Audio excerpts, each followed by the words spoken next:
The story begins with MC apologizing together with his friends.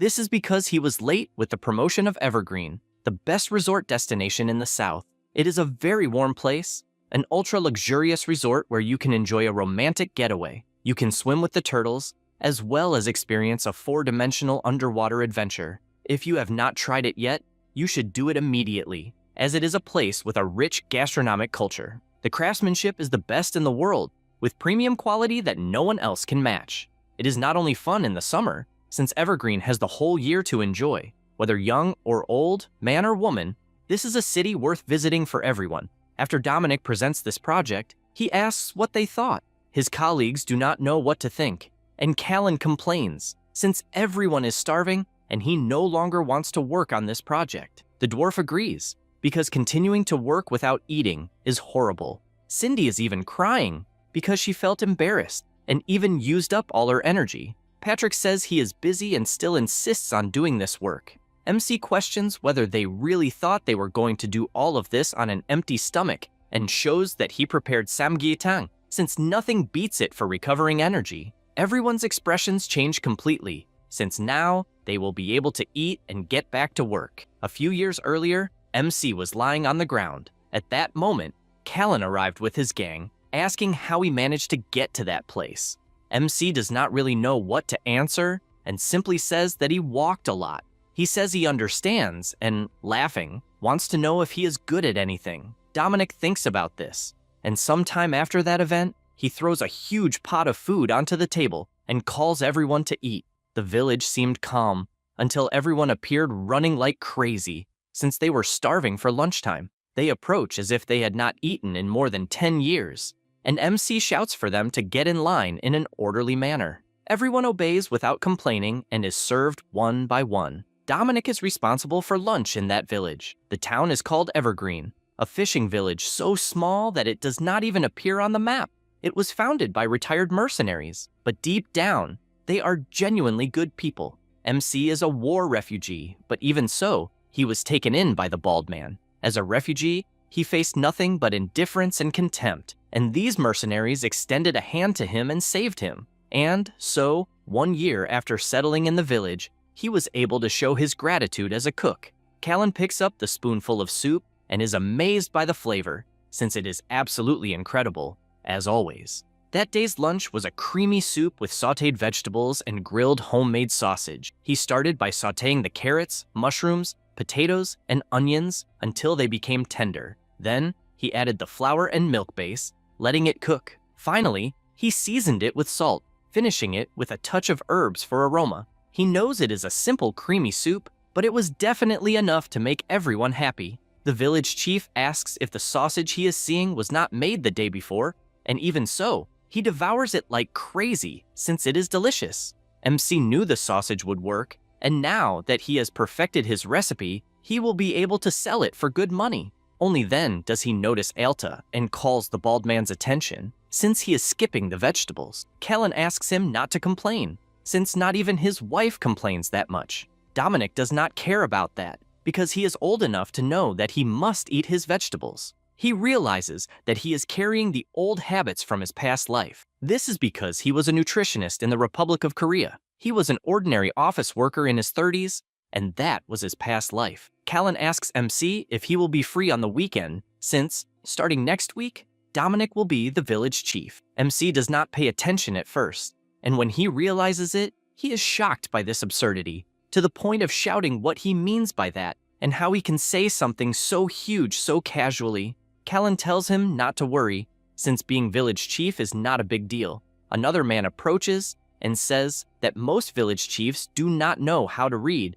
using the bald man as an example. He agrees with this, although it is not something to be proud of. Dominic thinks it is absurd that he is being appointed just because of something like that, since anyone can learn to read, and he has kind of already accepted that he will have to take that position. Callan agrees, since the higher-ups take care of everything, and the travel expenses are covered by the village fund. In addition, he tells him to get ready, since he must leave in 2 days. 2 days later, at the Lord's castle, a meeting is taking place, and one of the men announces that the Lord's birthday is coming up, and that everyone must prepare the gifts so they do not repeat. The old man agrees, since the previous year it became awkward when the gifts were the same. The mustached man asks them to settle it fairly with a cockfight. The discussion continues, and MC realizes that the meeting is completely useless, until he remembers that the Lord rarely leaves his house and used to be a knight.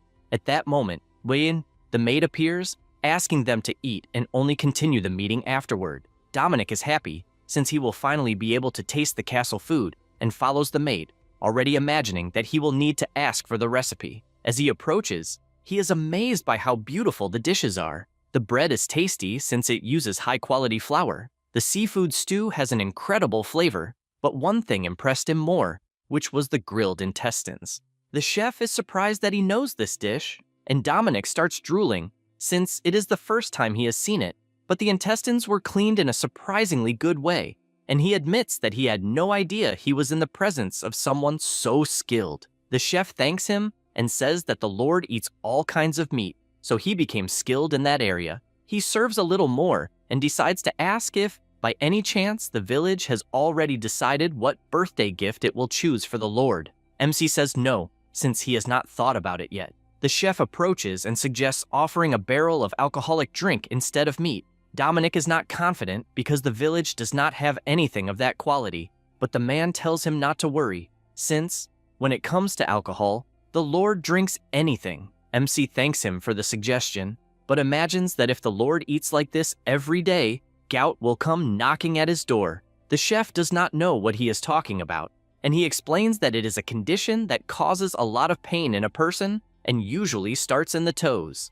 The man listens to this whole explanation and tells him to hurry up and eat, since he is talking too much. Dominic thanks him and realizes that his old professional habit is surfacing again. He walks around the castle a little, but gets startled, since out of nowhere, his vision starts to darken and he simply passes out.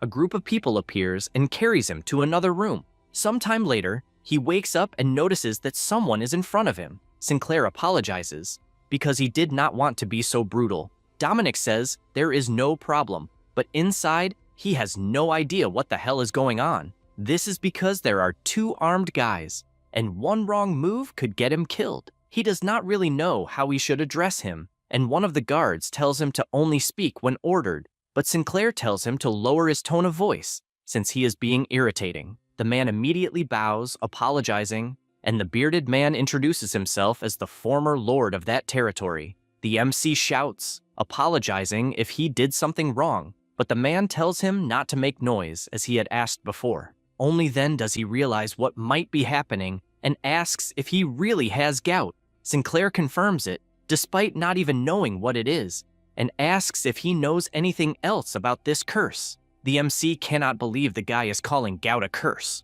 The MC does not know what nonsense this is, because gout is the accumulation of uric acid due to a terrible diet, and there is not much mystery to it. However, he does not see how he can say that it is a medical condition, because the madman will look at him as if he were a healer or a dark wizard. He imagines that, in reality, if the Lord thought that, he would have already thrown him into a dungeon and not into a room. So, his conclusion is that this man is desperate.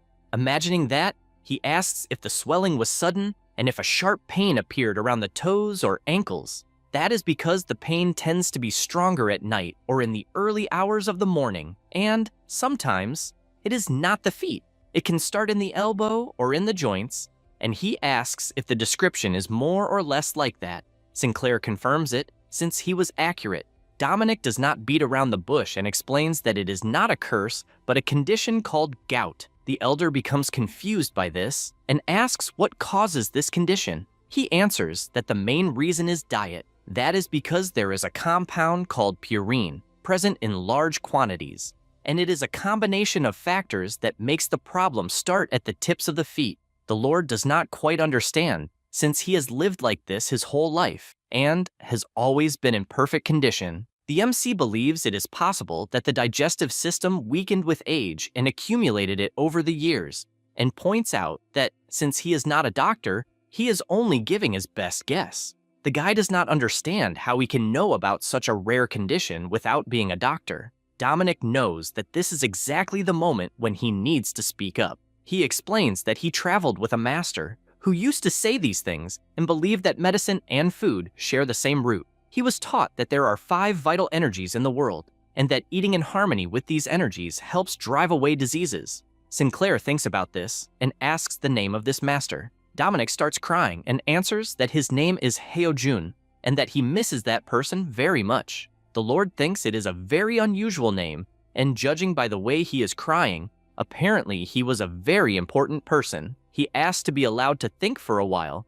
since he cannot simply ask him to cure this disease if he is not a doctor, but warns that he will take care of his future meals. After all, he needs to find out whether he is being deceived or whether he really inherited the knowledge of that so-called master. Sometime later, still in the mansion, he starts walking from one side to the other, extremely worried because he has never made a VIP nutritional plan before. He is no longer in an ordinary cafeteria and demands a suitable corresponding budget. Then, he opens the door and is startled when asked where he is going. He asks if he really stood there that whole time.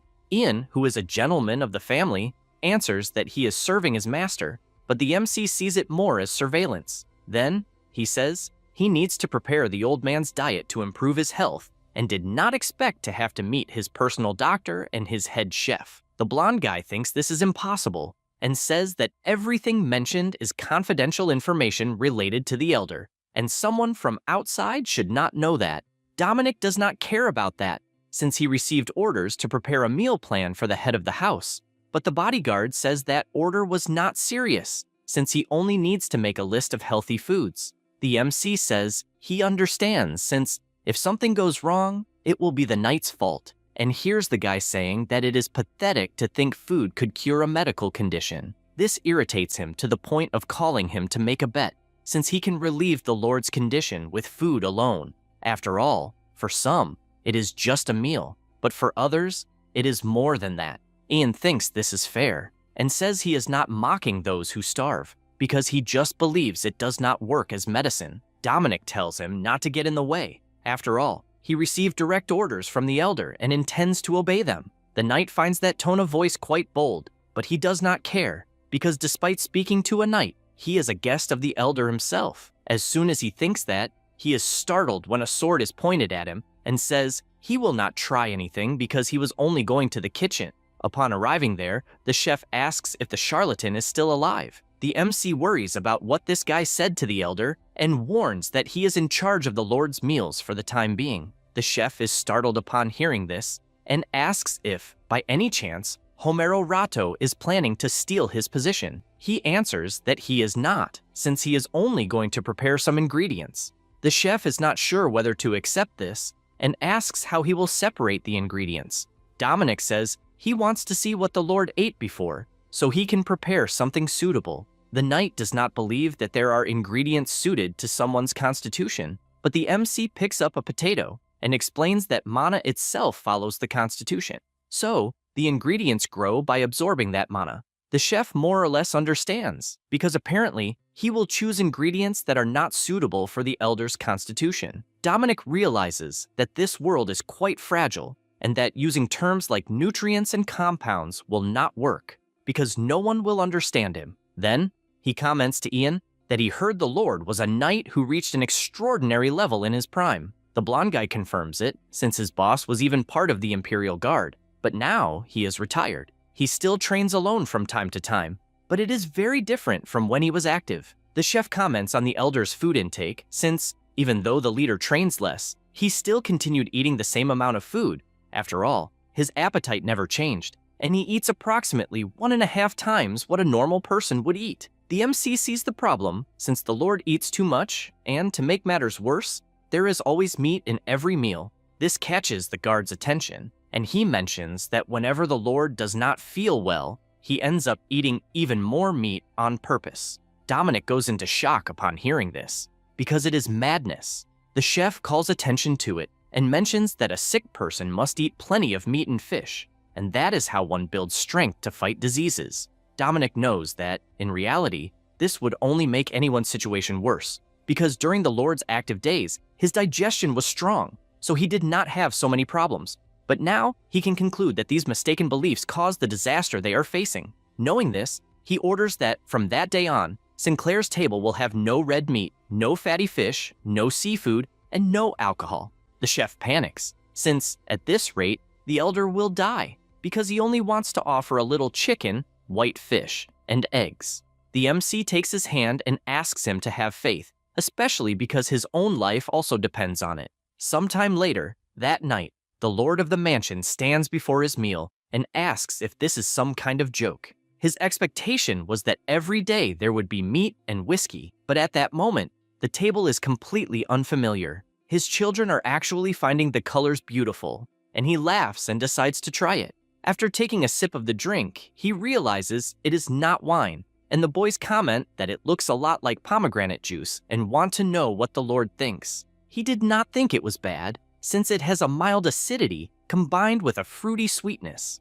This juice is good for cardiovascular health and for the beauty of the skin. Then, he looks to the side and asks what that different dish is. Dominic explains that they are chopped mushrooms, asparagus, and broccoli, and politely asks him to try it. The Lord brings a spoonful to his mouth and is shocked after tasting it. His children panic at that expression and ask if he is all right. The Lord calls out to the cook to find out what he has been doing to the food. He panics, since he believes he will be killed. But Sinclair finishes chewing and realizes that the flavor is rich, filling his mouth, as well as having a smooth texture. That is the mushroom soup. He admits that the dish is not bad at all, and the MC starts breaking out in a cold sweat and says the main course is still coming. The maid appears and serves the table with the new dish of the night, which will be cod steak with 5 different herbs. The Lord notes that the move this time is fish, and that the outside is fried. In any case, he brings a piece to his mouth and once again is shocked because the inside is incredibly moist and soft. His children worry about that expression and ask him to stop, since they cannot bear watching this anymore. Sinclair says there is no problem and asks them to eat, since the meal is very light. After finishing, he confesses that it was very satisfying, and Dominic breathes a sigh of relief, since he is alive, and making that diet was definitely the right choice. However, out of nowhere, the Lord shouts and points out that it is too early to say whether just this will help his condition, then calls for his guard and points out that they cannot let the guest of the house wander around the enormous castle all night. The MC thinks this sucks, since he has suddenly been placed under house arrest again. That night, after everyone goes to sleep, Sinclair imagines that it will be another night of deep sleep, and the pain in his foot appears every night. This time, there will be no strong whiskey to drown his fear. He accepts this, since giving up would be a loss either way. Only then does he notice something strange, since he did not remember his bed always being this comfortable. It is cozy and soft, and he remembers that, in reality, the meal was also satisfying, and he ate until he was full without getting bloated. He always had days full of meat and alcohol, but the gentle meal he had with all those vegetables was perfect, and he believes that,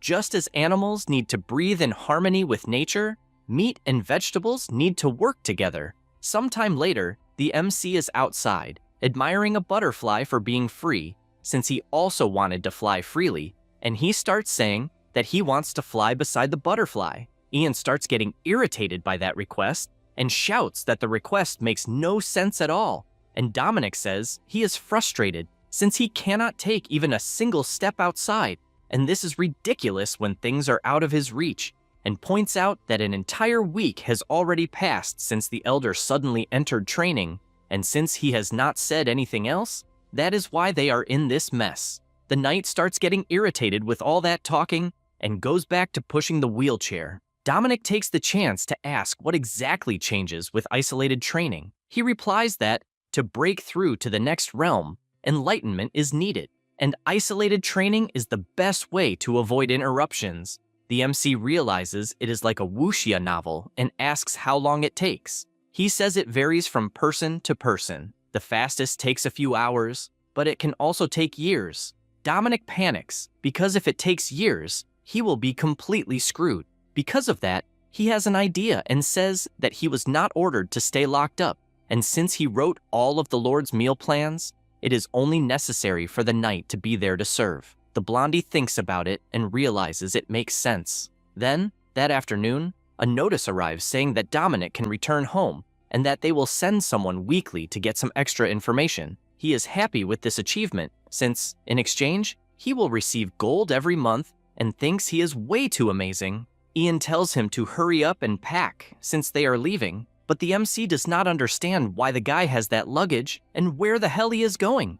Ian says he will go to Evergreen. After all, the Lord ordered him to keep an eye on the MC so he would not try to run away. Dominic simply cannot believe this absurdity. After the trip, they finally arrive in Evergreen, and the MC says it is a fishing village. At that moment, Callan calls out to him, since he never imagined he was still alive, and tells him to hurry and help. Dominic asks if something is happening, and he, desperate, says that the devil's hand appeared in the sea. Ian panics and asks if it has started growing out of control. The bald man replies that it was not exactly like that, since a swarm of farmer turtles appeared, laid eggs on the beach, and it turned into a disaster. The MC has no idea what they are talking about, and the blondie cannot believe that a village chief, especially one of a fishing village, does not know about something like this.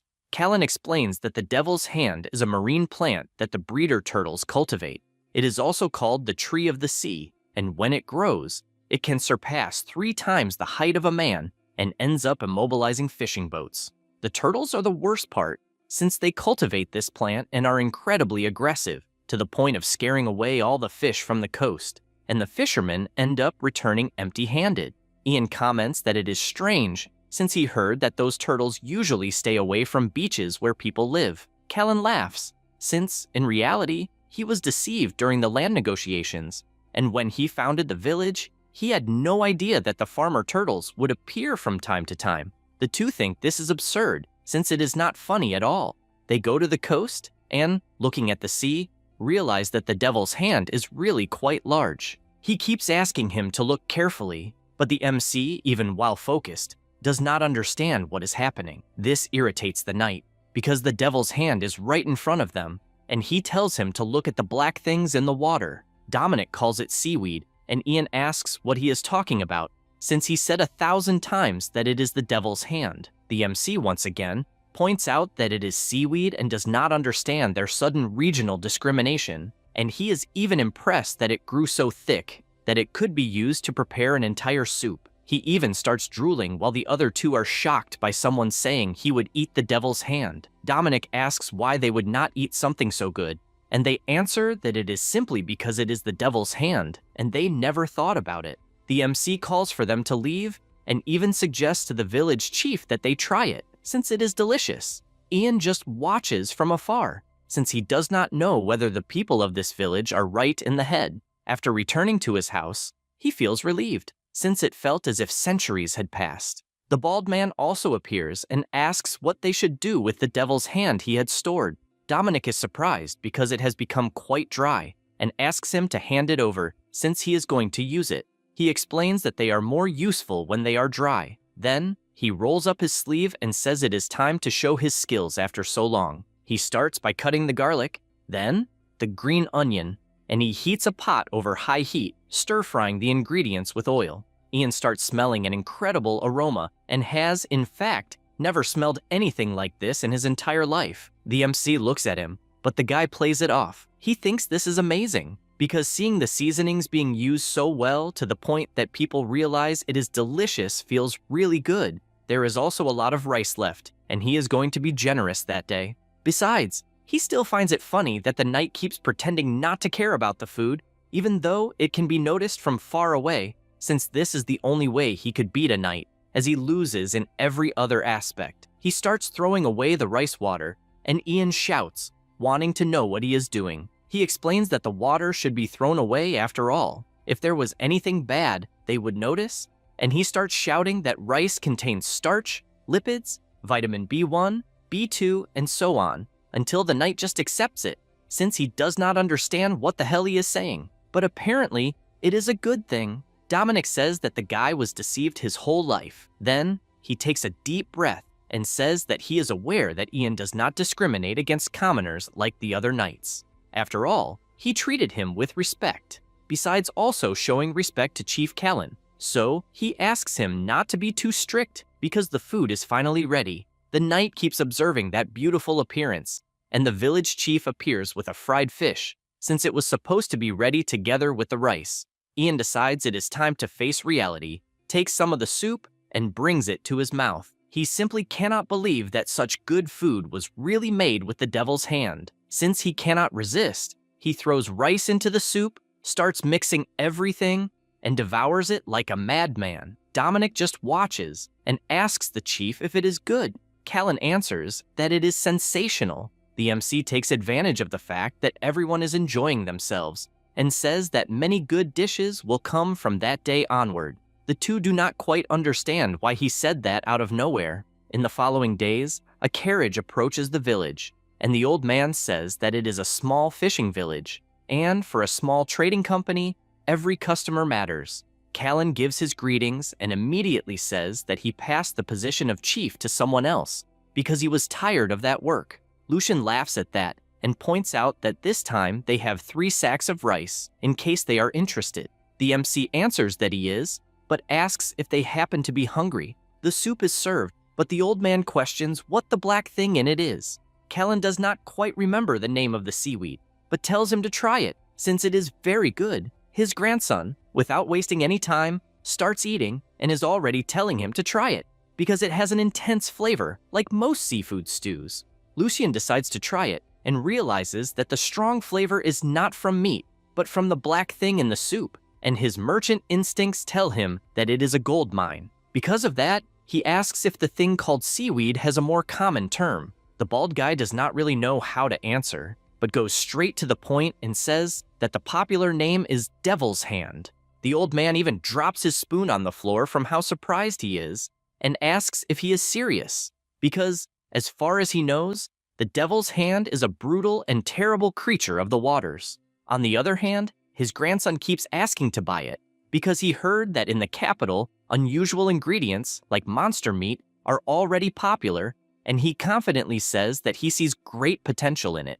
The old man is surprised by that look. Then, he takes a deep breath and tells him to sell it however he wants, since he is confident.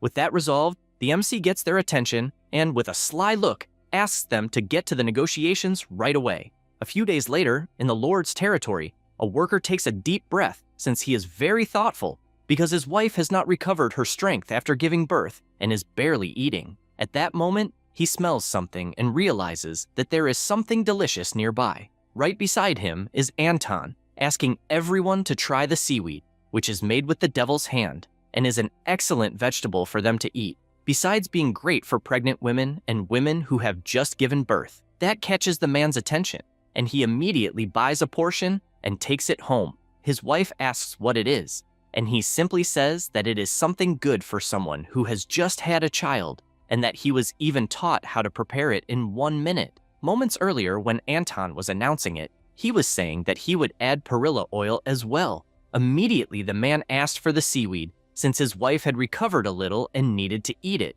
The boy was happy to sell it so easily. Back at the village, the MC is laughing like never before, since it is almost time for the teokbokki. That is because the rice was so expensive that he almost could not make it, but he finally managed. He is happy, since the seaweed sold better than he expected, and Anton wants him to keep sending the product, which means life will become a little easier soon. At that moment, Ian appears, saying that the pot is boiling, and admits that the spicy aroma he is smelling is very good. Dominic asks if he is already interested in the dish, and shows the result of what he was making. They give thanks for the delicious food they are about to eat, and just as they are about to take the first bite, a guard appears at the door, shouting for the MC, since he must attend to the lord of the castle. When they realize it, the room is surrounded by knights. The guard begins reading the notice that the lord of those lands, Dominic, must go immediately to the castle, and for that purpose, several soldiers were sent, stating that refusal will not be tolerated. At that moment, Ian interrupts, because he also has orders from the Lord regarding the MC, and because of that, he needs to find out what this is about first, since he has no idea what happened. The soldier points out that they could never presume the Count's intentions, since they are only following orders and simply do not want any delay. The knight thinks about it and tells them to take him, since he will go along. The MC is unconvinced, since at first he thought he was trying to stop the soldiers from taking him because they had shared countless meals together. Ian answers that apparently the brat does not think, since if there had been a problem, the Lord would have already applied the punishment right there. So apparently something urgent happened and he needs to return to the castle immediately. Dominic asks them to at least let him finish his meal first and notices that his colleague finished everything in one go. After arriving at the mansion, they walk toward the Lord and are startled since the current Lord is Patrick, Sinclair's son.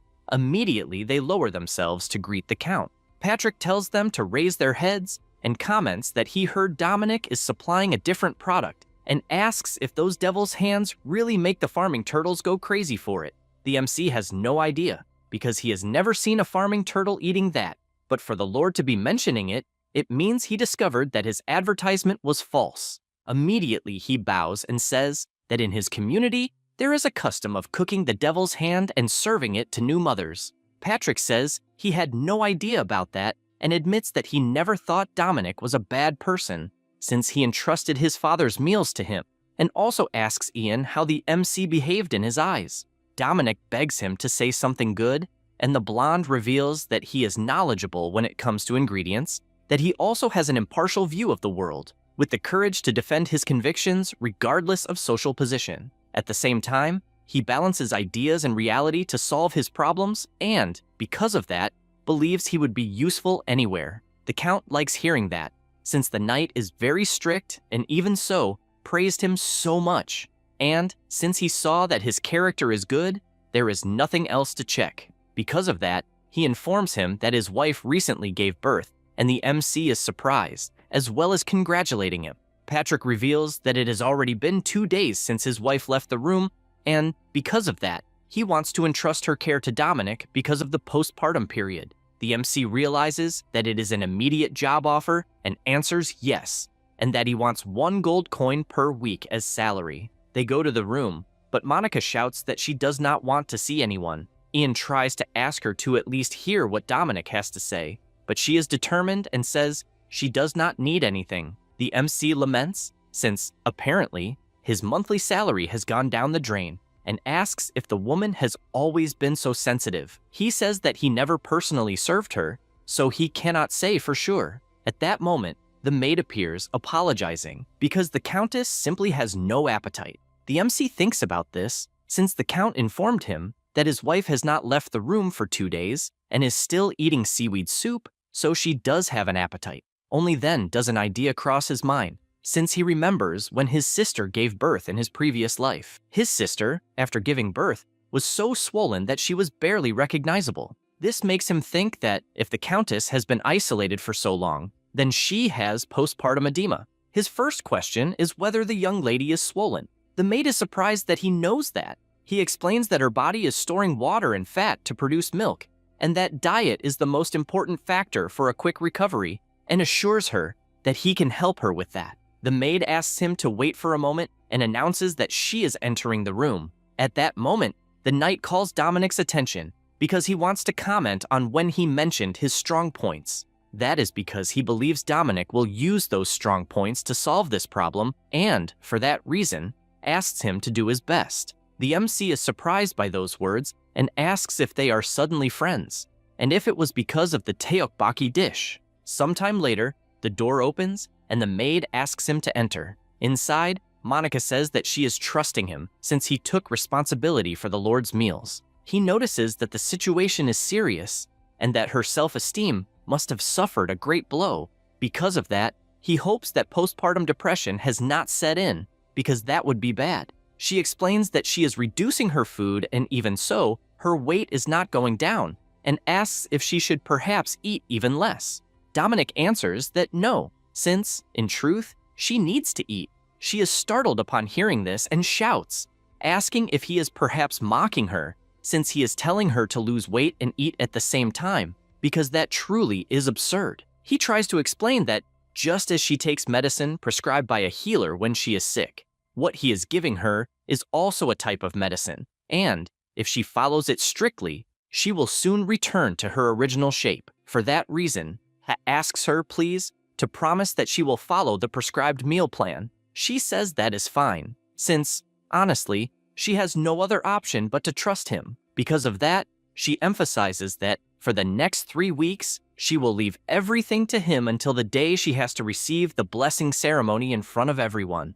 The MC thanks her because he will do his very best. Later that day, Dominic tells Ian that by properly handling the diet, the postpartum swelling will go down very quickly. But the problem is that they cannot give up high nutrition. The knight asks if, compared to the elder, her condition is more serious. He answers that not exactly, because the Lord's condition was more serious. That is because the gout disease is much more complicated, and what made it easier was the planning of his meals. Therefore, when the problem is clear, the solution is also clear. Now, with the Countess, although the problem is clear, the final goal is to make her recover her previous shape. The swordsman asks if it is impossible to handle one thing at a time. That is because, whenever he trains, he thinks about what he will do next and reaches his goals by solving one task at a time. For that reason, he wants to know if this is a problem where that type of approach will not work. The MC reflects that, in fact, he was overcomplicating something simple, and, since the final goal is still the final goal, he can just focus on the swelling. Then, sometime later, the Countess's breakfast arrives, and she realizes that it is a very unusual banquet. The maid says that Dominic repeatedly emphasized that she must drink that after every meal. It is water made by boiling pumpkin, and from that moment on, she will have 3 meals, and before going to sleep, will drink 1 cup of it. Monica, even though she has no idea what it is, says she will eat first and will only understand once she tastes it, but she finds the food a little bland and does not know if her tongue has been affected in such a short time. Emily reinforces that the MC seasoned it lightly on purpose, because he said that this way the swelling will go down. She says she understands, picks up the cup in her hand, and says she is quite sleepy after eating until she was full for the first time in days, and wonders if she should get a little sunlight. The maid takes the opportunity to comment that one of the things she should do is walk for 30 minutes after every meal. She does not like that at all, but decides to do it, since she will obey as agreed. After walking, she feels very tired and had not imagined that her energy was so poor. Emily says she will prepare a bath, in addition to saying that Dominic emphasized that long baths are not good for her at this moment, and that she should not soak for more than 10 minutes. She becomes even more furious, because the MC has just taken away her only joy. After finally finishing her bath, the maid reveals that it is time for the massage, but warns her in advance that she will have to endure a bit of pain. She becomes upset with all of this and guarantees that if she does not recover, she will not let him escape. Elsewhere, the MC is having his meal when the Count appears, interrupting, and simply says that the smell was so good that he could not control himself, and, because of that, wanted to eat a little too. The Count says that he met his wife at a banquet after his father returned from the capital. That was when they looked at each other and fell in love at first sight. Soon, they swore to spend their lives together and got married. Then, he ended up inheriting the castle as lord when his father retired. In addition, by the goddess's blessing, his wife became pregnant, and he barely had time to breathe. He was too busy taking care of the territory, but he never neglected his wife, because he believed in their love. However, everything changed, and, while drunk, he shouts, asking why his wife is angry with him and what he did wrong. After all, these mood swings are too sudden to keep up with, and he asks if marriages are really like this. The MC continues listening to these complaints, since he knows the real reason behind everything that is happening. Then, wanting to say something, he gets the Count's attention and points out that the important thing is that he still loves his wife. Ian does not really know whether this is a consolation or not. Time passed, and the day of the blessing ceremony finally arrived. Dominic is surprised by the number of people, and that was to be expected, coming from the Lord's son, since many nobles are present. Some girls start gossiping about whether the Countess has changed and laugh, since they are certain she must be fat after giving birth and can hardly wait to see her. The MC says he did not know the ceremony was a place for so much gossip. Ian says that honestly, it is not exactly like that, but some people's attention is clearly somewhere else. Either way, he asks if he is so relaxed about this because only 3 weeks have passed, and he should be worried about the Countess's results. He thinks about it and says that as long as Monica did what he asked, there will be no problem. The knight does not see it that way, since he is merely transferring the responsibility to her. He explains that he trusts the Countess, because that woman has a lot of willpower, and after correcting her habits and diet, the results would definitely appear. The knight hears those words and thinks about that trust in others. Sometime later, the bishop appears, informing them that the blessing ceremony will begin. He says that life is always precious, and that this gathering is meant to bless a new life, so he asks for everyone's blessing. The door opens, and everyone begins singing a prayer. The count appears with his wife, and the knight is surprised, since his lady definitely has incredible willpower, considering the results she achieved in such a short time. People cannot believe how she does not look different from before having the baby. The women are outraged, since the countess has just given birth and should not have a body like that, and they even wonder if she used magic. Ian knows that the MC definitely cannot use mana, since he has no talent for magic at all, and yet there is a tremendous weight behind his words. He does not know where so much confidence comes from. At that moment, Dominic says that as soon as the party is over, he will return to Evergreen, and the knight asks if he is perhaps giving up on the position of manager of the Countess's diet, since, as far as he remembers, he was jumping for joy at earning 1 gold coin per week. He says he can do it by sending letters, just like he did with Sinclair, and even if the salary has a small reduction, it will not be a big problem. That is because, at that exact moment, he can smell money. After night arrives, a banquet is served for everyone. A woman continues looking at the Countess with envy, until a maid approaches and says that, from what she found out, someone was assigned to professionally manage Monica's meals. But from what she heard, it was not exactly a cook, but someone who creates personalized meal plans and is also the chief of a small village in the Count's territory.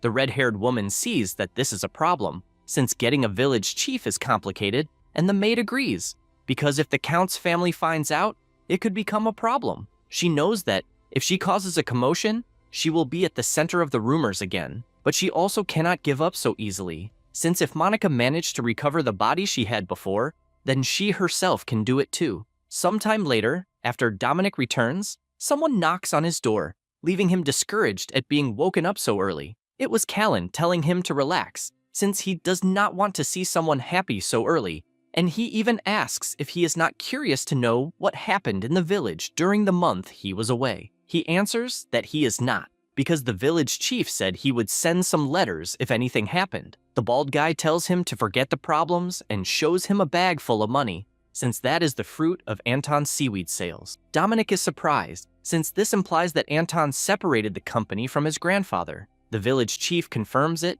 since he managed to get customers faster by working alone, and also points out that all of this is thanks to the MC, so he thanks him. Dominic says he did not do anything special. After all, he had everyone's help in the process.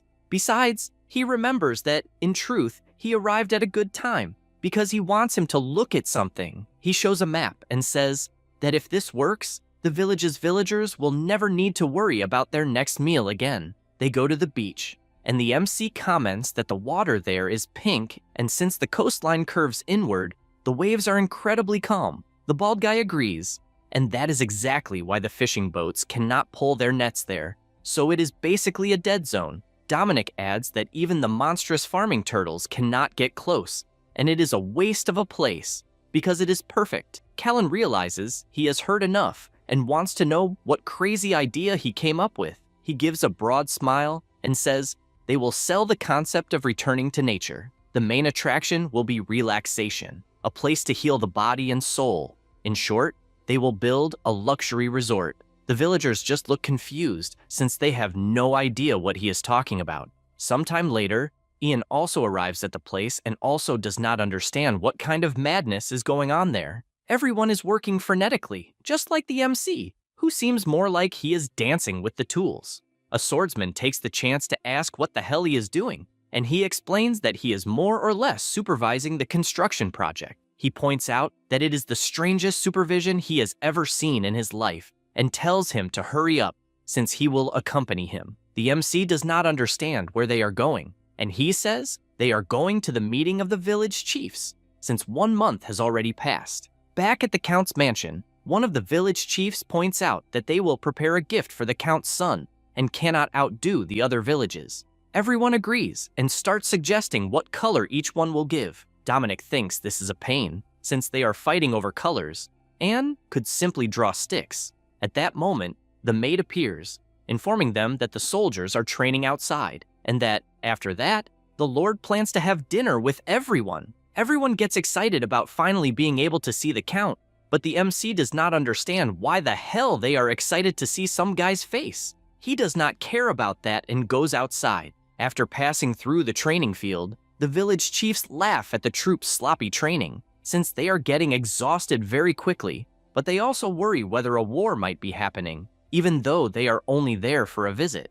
The MC notices that, in truth, the soldier has explosive diarrhea and runs over, asking when the vomiting started and whether he has any other symptoms, such as nausea, chills, fever, or anything like that. The guy explains that he has been nauseous since morning and, at the moment, has chills, besides his stomach feeling bad. Then, he feels sick again and starts vomiting once more, leaving Dominic worried since this has been happening since morning. Sometime later, he meets with the mansion's chef, and Richard asks if he needs any help. He says that, honestly, he wants to take a quick look at the kitchen. The chef does not mind and only asks if he is looking for something specific. The MC says he is not, and to his surprise, quickly finds what he is looking for. Then he asks if the shellfish arrived in the previous day's delivery. He answers that they did and asks him not to worry because they are not spoiled since they were packed with plenty of ice. Dominic says that is not the problem and wants to know if anyone has already eaten the oysters. He thinks about it and remembers that he gave some to Michi in the morning. The soldier was obsessed with seafood and always pretended he was going to help just to get a special portion. The MC soon realizes that it could be ceviche, raw seafood mixed with lemon juice, vegetables, and seasonings, considered a luxury dish. Since this region is right on the coast, people eat it this way more often than those from inland areas. And raw food is a big problem. The chef says again that the food is not spoiled, but the MC points out that in reality, it is contaminated. Basically, it is called the flu and is transmitted through seafood. Richard thinks about this and is surprised that Dominic knows a little about everything, such as, for example, that this seafood can transmit a flu, but points out that the problem is that the flu is only transmitted in winter and they are in the wrong season. He even points out that he is holding himself back because the two of them are old work friends. But if he entered any other chef's kitchen and started this kind of drama, the ending would not be very happy. The MC stays silent for a moment and says that the flu transmitted through seafood does not disappear just because it is summer. In the heat, people are usually very afraid of eating seafood because it spoils quickly, and that is the reason why this disease is not seen very often. But Miche is vomiting a lot, with chills all over his body. The chef panics because he had no idea the soldier was that sick. Dominic reinforces that the other soldiers have no symptoms, and if the symptoms appeared on the morning the oysters arrived, then it matches the time the soldier has been sick. Richard thinks about this because normally he would not worry, but they are in the middle of the Black Dragon Squadron's training, and the Lord himself appears to inspect it. If this drags on, he will definitely be fired, and consequently, his family will have a worse life. Suddenly, he hears the MC saying that he will help. He is surprised by this, and Dominic points out that they worked together for a long time, and that he cannot simply leave knowing about this mess. The chef gets emotional, and the MC tells him to hurry because they need to change the menu. Richard apologizes because training in extreme heat is done under the assumption that it is a real battlefield, and food is no exception. Poison can be smuggled into the food, so each ingredient must be reported to the squadron, and the situation had already been reported to the Count, so he regrets it, since all the infected oysters must be discarded immediately. But Dominic asks him to wait, since they cannot throw away such good things, because they just need to cook them, and they will be ready. The chef does not understand what the hell he is saying, because he just heard that he is going to prepare an oyster with the flu. He tries to explain how the flu transmission works, because if they boil it for long enough, the virus will be eliminated. Deep down, he is aware that this type of virus only causes food poisoning, and if heated above 90 degrees, it is killed instantly. Richard asks what they can prepare with the oysters as a cooked dish. He is happy since he wanted to suggest something specific. Meanwhile, the troops continue practicing, and at that moment, the Count smells something good and becomes curious to know what it is. Richard continues with his preparation because he needs to coat the oyster in egg and fry it in plenty of oil. The MC continues coordinating things, since they still need to squeeze the juice from the lemons and mix it with sugar to give it a sour touch. At this moment, another employee appears, saying that he was going to shred the chicken for a salad so they could turn it into a soup. Dominic sees no problem, since it will be possible to prepare a good dish that way. He continues coordinating carefully, and Ian only watches these actions. Sometime later, on the training field, the soldiers start drooling because of the pleasant smell coming from the kitchen. The Count takes the opportunity to ask what they have for lunch, since the smell is very good, and orders the training to stop so they can eat, always remembering that the soldiers must eat first. Everyone becomes extremely excited, since the best time of the day has arrived. Patrick evaluates that loyalty is not free. His father was different, because he was considered a legendary knight, but he himself is an ordinary person, and has to take every opportunity to connect with his men. The food is served, and the chef apologizes for not being able to prepare more. The Count sees no problem with that. After all, they are in the middle of training, but asks what it is. Richard says that the yellow dish is made by mixing chopped oysters and vegetables. The whole thing is called an oyster pancake. The red soup is made with chicken and spicy vegetables, so they should be careful when eating it. Suddenly, something catches the Count's attention, because one soldier finds it spicy, but even so, he cannot stop eating. Another tells him not to be weak, because if he cannot handle it, he is not a real man. He wonders if it is really that spicy, and decides to take a little with his spoon, bringing it to his mouth. Immediately he notices how hot it is, and it is a different kind of spiciness from what the chef used to make before. It is almost as if his soul is being cleansed. He cannot stop talking about how great the food is, and the chef cries with happiness since they are safe. The MC watches from afar and comments that the smell was so strong that he was initially worried people would not be able to handle it. The swordsman questions whether he really intends to hide his contribution to preparing the food. He does not see any point in doing that, but the blonde guy says that, from what he noticed, the village desperately needs the Lord's support, and that would be the perfect opportunity to claim a reward. Dominic laughs and calls him naive. After all, when the achievement is that obvious, there is no need to brag about it. The swordsman still has no idea what he means. At this moment, the chef appears calling for him and shouts that they succeeded thanks to him, and that the Lord even gave them a special bonus. The MC asks if he really does not intend to keep everything. He denies it, since he wants Dominic to keep everything except the part that would go to the other kitchen employees. After all, they worked hard too. At this moment, the butler appears calling for the MC and informs him that he will meet with the Lord soon, and, because of that, must adjust his clothes immediately for this meeting. He says he understands. He turns to Ian and, with a malicious expression, points out that, as he said before, there was no need to brag.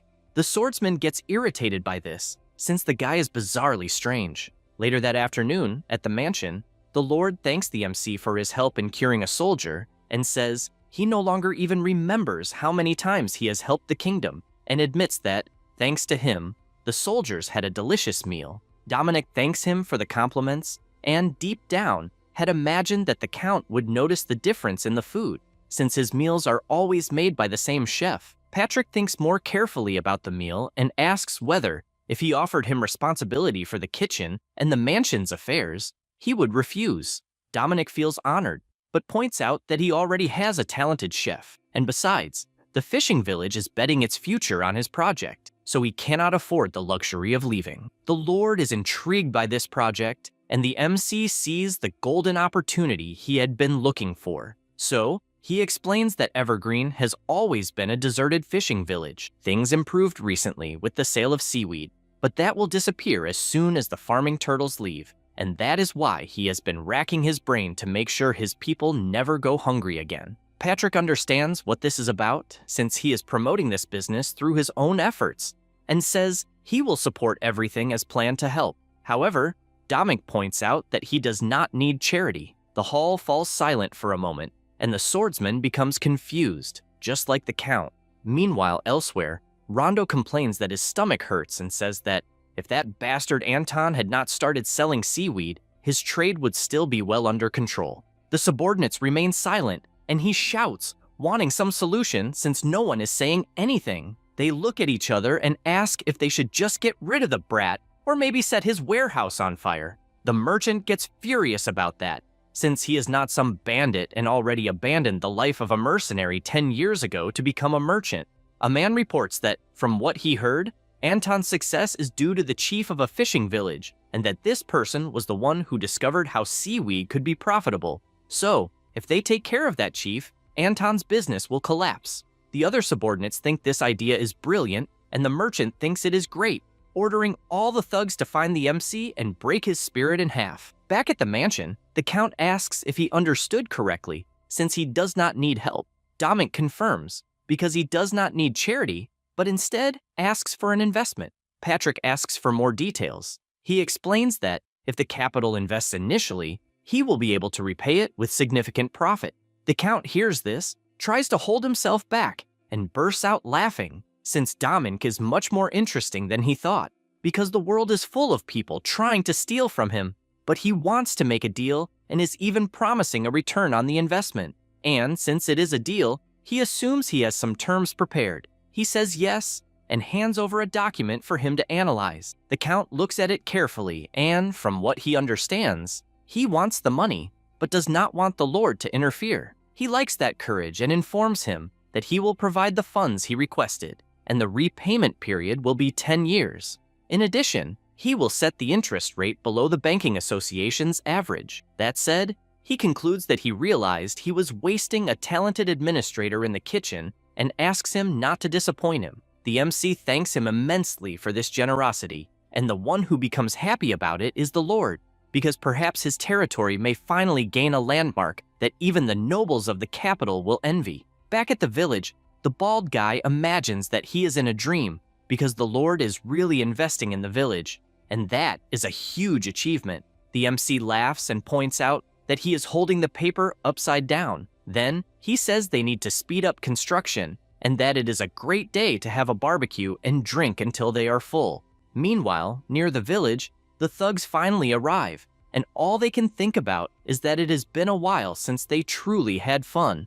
At nightfall, Callan says he knew Dominic was special, and that he even managed to secure a major investment for Evergreen, proving that he himself has a great eye for talent. His colleagues tell him not to brag, since he only threw the work onto Dominic because he did not want to learn how to read. The MC finds the night amusing until he hears a noise and asks what is up with the horses arriving at the village. They have no idea who they are, but they know they are not bringing good news. All the mercenaries stand up because they are itching to pick a fight. Dominic gets startled because the villagers always had smiles on their faces, and he no longer remembered that this was a savage truth. Ian also appears to join the fun, and Callan thanks him because he feels safer beside a knight. The blondie tells the MC to go back and hide, but Dominic is already far away, hiding and cheering for their fight. The bandits soon ask who the chief of the village is, and the swordsman points out that they need to capture them alive to find out who is behind this.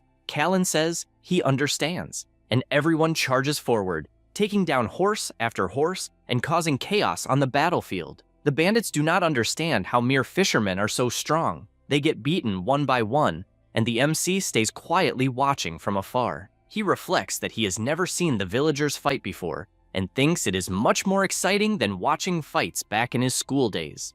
At that moment, a bandit comes up behind him and points a knife at him, since he finally found his target. The guy reflects that he caught the village chief, since he looks exactly like the sketch. He shouts for everyone to stop, or else the village chief will die, and they shout, wanting to know why he did not hide properly. The bandit keeps ordering them to raise their hands, and Ian, disguised as a bandit, passes by and tells him not to make noise. Callan notices this strategy and plays along, asking him to release the village chief and saying they will do anything he asks. The MC also plays along and starts begging for his life while the swordsman moves in for an ambush. However, a guy on the ground shouts to the bandit leader that a knight is approaching, and the bandit, realizing this approach, grabs his sword and prepares to kill Dominic, since, if he is going down, he will take someone with him. The villagers panic and ask him not to do it, just like Ian, who starts to panic because he will not be able to arrive in time. However, the MC grabs the guy's arm and throws him to the ground,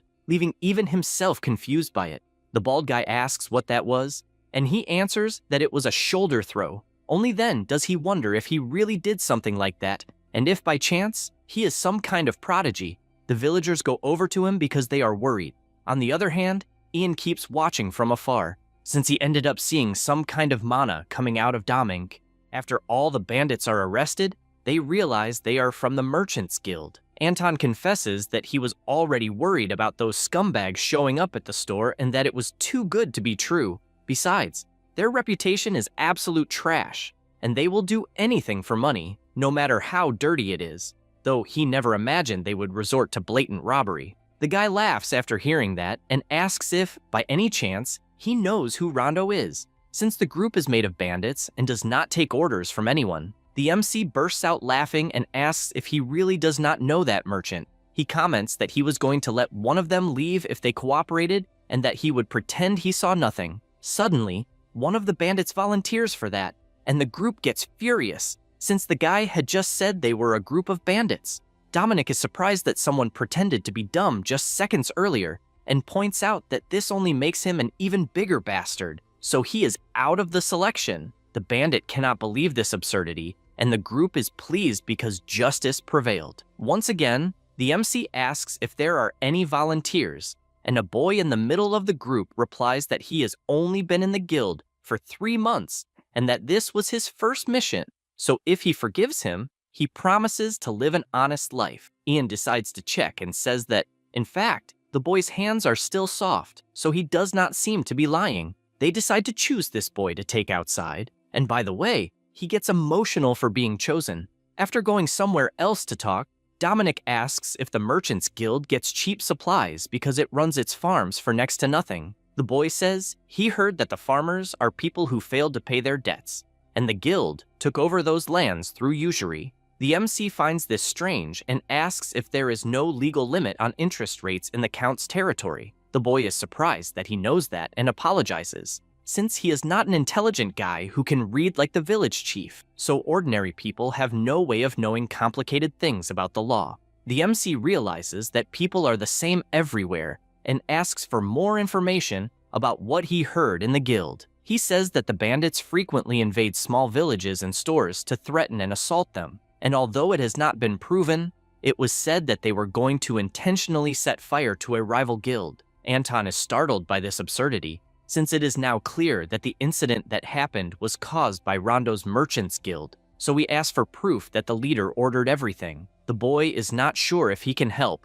and hands over a promissory note, since when they completed the job, although he received a different job, it was still issued by that guild. They are surprised by how efficient the boy was, so the MC comments that maybe he will no longer need to live hiding or running away. Lucky does not understand what he means, and Dominic says there are mitigating circumstances, and since he will accept this promissory note, he promises that the village will protect him until everything is over. The boy gets emotional over this huge opportunity and thanks him, promising that he will live an honest life. Sometime later, Rondo is taken to trial and denies what happened at all costs. The Count tells him to keep lying as much as he wants, because with all the evidence, there will be no salvation for him. The guy keeps saying he is innocent, but the judge tells him to stop talking, since he is trying to lie even with all the witnesses present, and points out that, due to arson, assault, fraud, human trafficking, extortion, and robbery,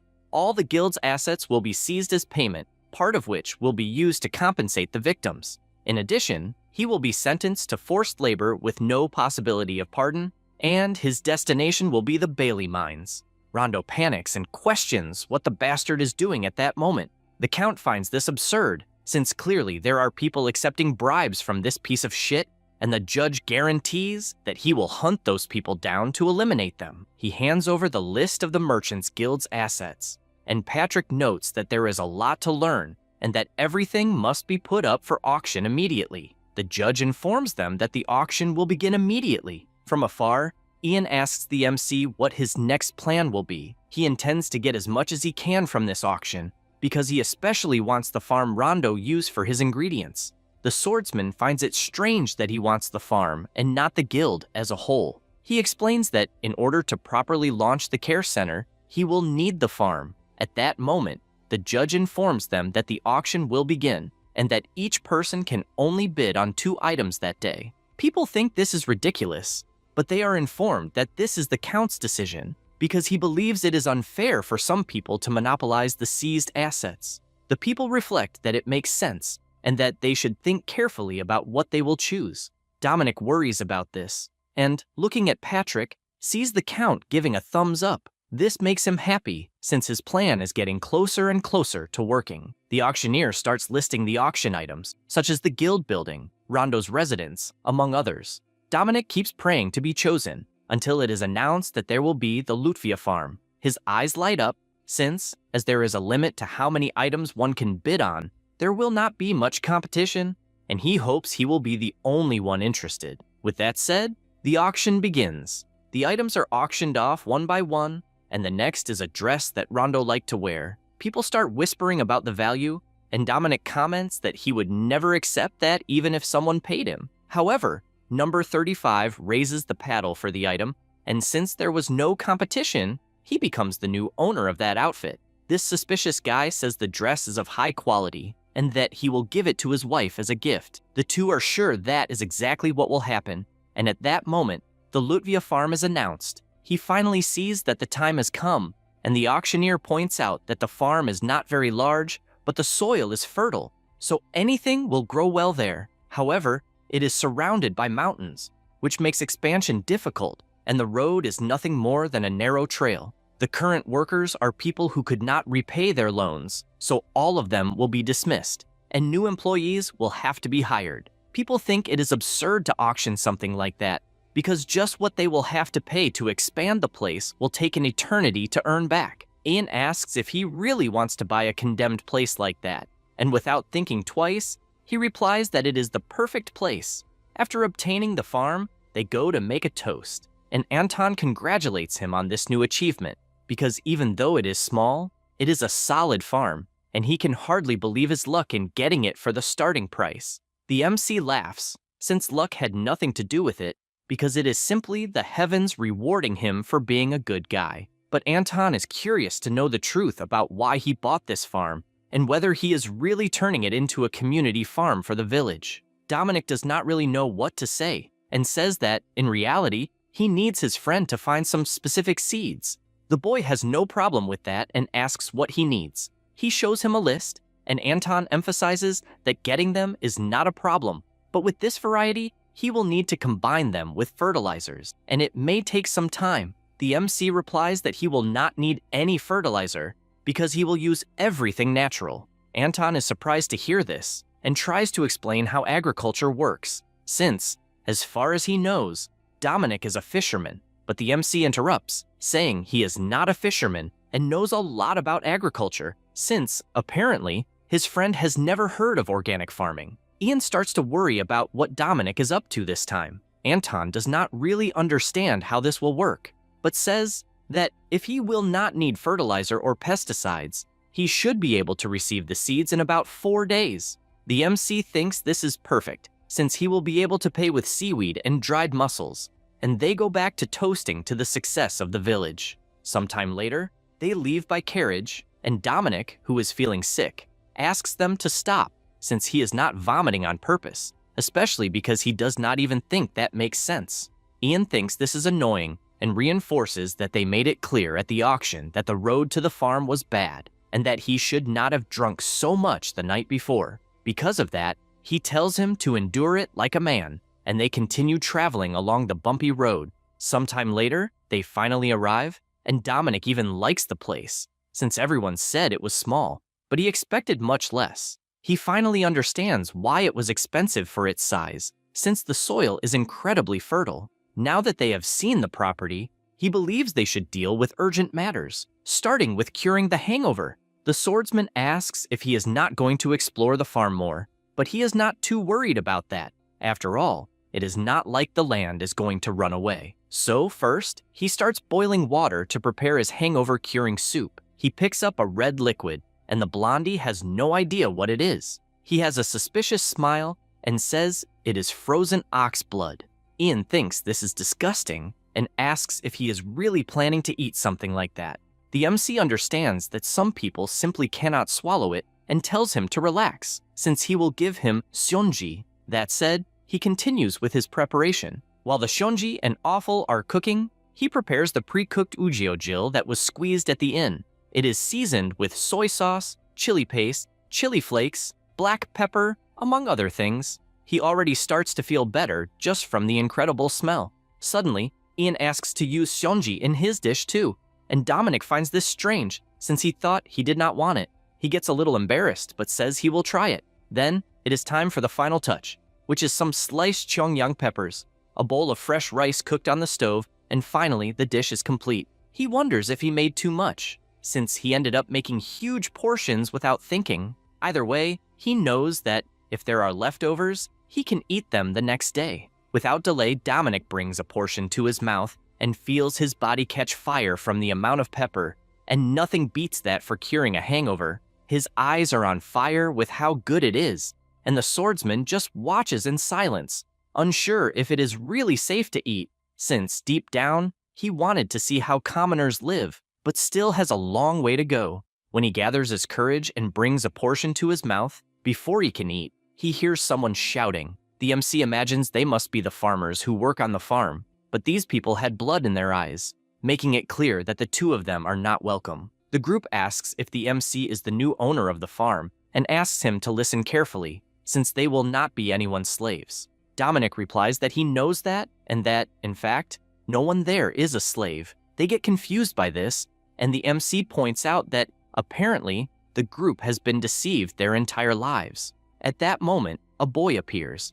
It was Lockie, surprised to see that it is the village chief. The MC cannot believe the boy lived in that place and asks how he is, since the promissory note he handed over was a great help. Lockie is happy to know that and says he has just returned. Then he tells his father that the owner of the farm is the village chief he had mentioned before. The man finds this incredible and apologizes for his rudeness earlier, since he heard good things from Lockie. He even thanks him for showing mercy to his son. The MC says there is no need for that. After all, it was thanks to the boy that everything worked out in the end. Suddenly, he hears a noise and notices that it is the workers' stomachs growling. Imagining that they are hungry, he offers them some good hot food so they can eat together. Immediately, all the workers start eating like crazy, and Dominic notices that the amount of food he made will not be enough. Then, he looks to the side and picks some potatoes from the ground. After that, he starts peeling them and politely asks Ian to help with the process. The swordsman takes a deep breath to begin. He grabs the knife in his hand and with absurd mastery, starts peeling potato after potato. The workers find this incredible, since, apparently, a knight is also good with a kitchen knife. The MC mixes the potato batter with flour and salt and puts everything to fry in a pan. After the final touch with a pinch of cheongyang pepper, the potato pancake is finally ready. He knows it is not much, but asks them to help themselves. The workers are surprised by its beautiful appearance. Then, they cut a piece and, after eating it, they end up crying over how delicious it is. The two of them like seeing everyone happy, until Dominic remembers that he wanted to say something and asks the workers if, by any chance, they have other plans for the future. Something like returning to their hometowns, looking for another job, or something like that, since they are free, and that is why he wanted to ask. The group thinks about it and replies that they have never done anything their entire lives besides farming, and, because of that, if the MC allows it, they want to continue farming this land. Dominic immediately grabs his hand, thanking him, since he was worried that everyone would simply leave. In that case, he proposes that they sign an employment contract. His conditions are simple. They only need to farm well without using any fertilizer. He himself will keep the entire harvest, since he barely has anything on his property. In exchange, he will pay everyone's wages in gold 4 times a year, and, during high-volume seasons, he will hire helpers. Jorge asks if he really wants them to farm without fertilizer. He replies that he does, and, although it is difficult, it is one of the requirements. The man sees no problem with that, but asks him to follow him for a moment. They go to a warehouse, and he opens the door so they can see inside. Dominic asks what all of that is, and Jorge points out that all those sacks were grown without fertilizer. He is shocked to hear this, and the man explains that, to be honest, they were planning to run away that autumn. since his son was dragged into forced labor, and all his family received were a few sacks. Since they already thought they were going to die, they did not use fertilizer on half of the land. That said, he asks if they could sell all those sacks. The MC thinks this is incredible and replies that he can pay separately, since thanks to this, he will be able to continue his plan. At that moment, Lockie asks to show him something. He says he drew a simple map, since he thought it would make it easier to see everything. Dominic thanks him and is happy to see that the boy has sharp instincts, and if he learns to read and write, he will be a real asset. Thinking about that, he suggests that the boy take responsibility for managing the production and harvest of the farm. The boy is shocked to hear this, but Dominic says it will be a piece of cake for someone smart and only asks him to learn to read and write, as well as do calculations. But he knows that this is little compared to the boy's ability. Lockie is moved by those words and promises that he will do his best. Meanwhile, at the Mercenaries Guild, the receptionist mentions the fishing village, since they need someone who can use second-class magic, such as alarm or copy. Diane is intrigued as to why a small village would need a mage. The receptionist has no idea, and also says that the pay is low and the place is in the middle of nowhere, which is why no mage wants to go, since they are actually offering a room and free food as payment for 3 months. At that very moment, she slams her hand on the counter and announces that she will go to that village immediately.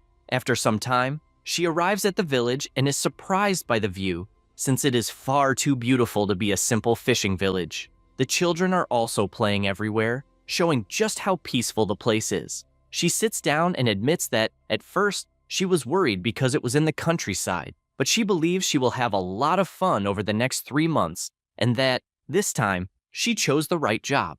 At that moment, her stomach growls, and she realizes that time passed quickly and that she should look for somewhere that sells decent food. She barely starts walking before she smells a delicious scent drifting through the air. She believes that a smell this good must mean there is an extremely skilled cook nearby, and she should go ask her for some bread. After arriving at the place, the girl sees some people arguing. The MC was complaining that he still had not eaten, and the other two did not care, since a man should be able to get something through brute force. Diane is startled, since, from what she understood, that food is the last one, and since she has not eaten anything since morning, she is starving and there are no other restaurants. She sees no choice but to cheat. Because of that, she activates her magic, which makes the food fly toward her mouth, and she eats it without even chewing properly, since she found it incredibly delicious. The three do not understand what is going on, since a thief appeared out of nowhere. She apologizes,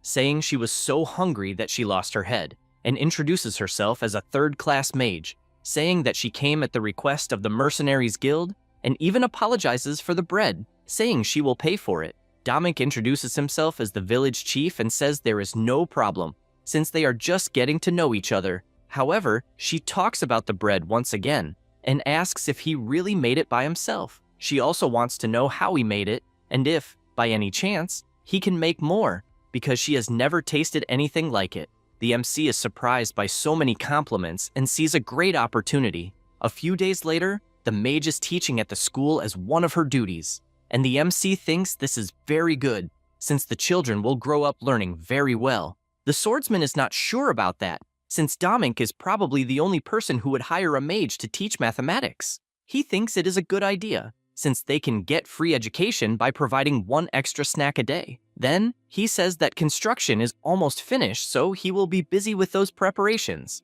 The swordsman asks if the target audience will really be noblewomen. He confirms it, although the problem is marketing, since he needs to come up with something soon. After all, the resort is a postpartum recovery center for noblewomen. For this to work, he must invite women who are about to give birth. Ian suggests writing a letter to the Countess, but the MC does not think that would provide a good before and after example. Only then does he realize that even though the goal is a postpartum care center, there is no rule saying they only accept new mothers. So, if he wants a noble who needs healing and can spread the word, there is only one person for that job.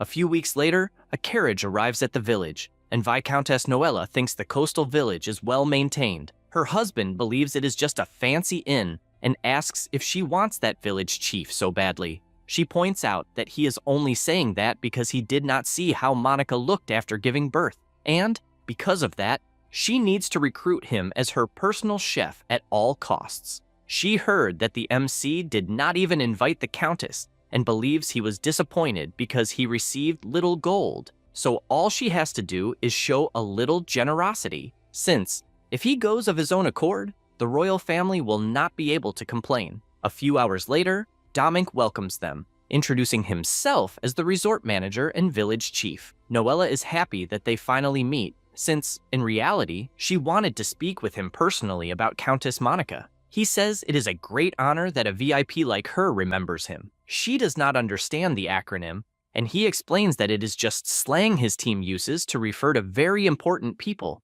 She feels embarrassed and thinks it is incredible how good he is with words. Dominic says that his team will take care of the luggage and asks them to please head to their rooms. The Viscountess is surprised by how well the village leader knows how to treat his superiors, and by how beautiful everything around them is. But she still believes she will get bored in, at most, 3 days? The MC laughs at that, since he wants to see it for himself. The two arrive at the place and are already left with their mouths open, questioning whether they are really looking at a mere inn. After all, it looks like a private villa. James says that this is their room, and that they can use the area as an office. Then, he pulls the curtain and shows the beautiful view they will have, since the inn has a private beach accessible only to resort guests. The two are amazed by such beauty and even hold hands out of emotion. Meanwhile, outside, Dominic is enjoying the view since it was a success. Ian asks how he knows it was a success. He says that if he does not receive any complaints on opening day, then that is already a battle won. Suddenly, someone shouts for them. It was Diane, complaining that this has already gone too far. Her complaint is due to the fact that she spent the whole morning teaching and then still spent the day fixing the magic device without having rested yet. So it is a breach of contract. The MC asks if she is sure she is going to say that and shows her some delicious sweets to eat. Diane talks back, since she is not dumb enough to fall for a little trick like that, but she starts eating them one by one, since they are delicious, until she gives up and goes back to work. Dominic asks her not to forget the temperature control device, and she, furious, says she will not forget it. Ian thinks this is absurd, since he is seeing a mage being exploited with food, and to make matters worse, still falling for that cheap trick. The MC comments that only the morning exercise program and the meal plan are left. The swordsman is not sure if noble women actually exercise. He explains that when someone is in a place they love, everything seems good, and because of that, he can simply watch. And he even calls him to bet, since he does not believe it. Ian makes it clear that a knight does not get involved in bets, even though he is getting irritated by the provocations. They go see what is happening, and the women are practicing like never before, following Noella's instructions. Dominic teases him since he won the bet, and because of that, wants the gold coin. At that moment, James appears shouting that they have an emergency, since Mrs. Owen has gone into labor. They run to see what it is, but he finds it strange, since her delivery was supposed to happen in 2 months. And because of that, he wants to know where the midwife and the healer are. The boy explains that they went straight to the woman's room and are following the protocols they practiced. The MC thinks this is great, since at least they are prepared. At the location, Mrs. Owen is making an absurd effort, and the midwife asks her to take a deep breath, as she is doing very well. The woman starts sweating a lot and wonders if she is afraid of something going wrong. She knows it is too early and that her baby might not be well.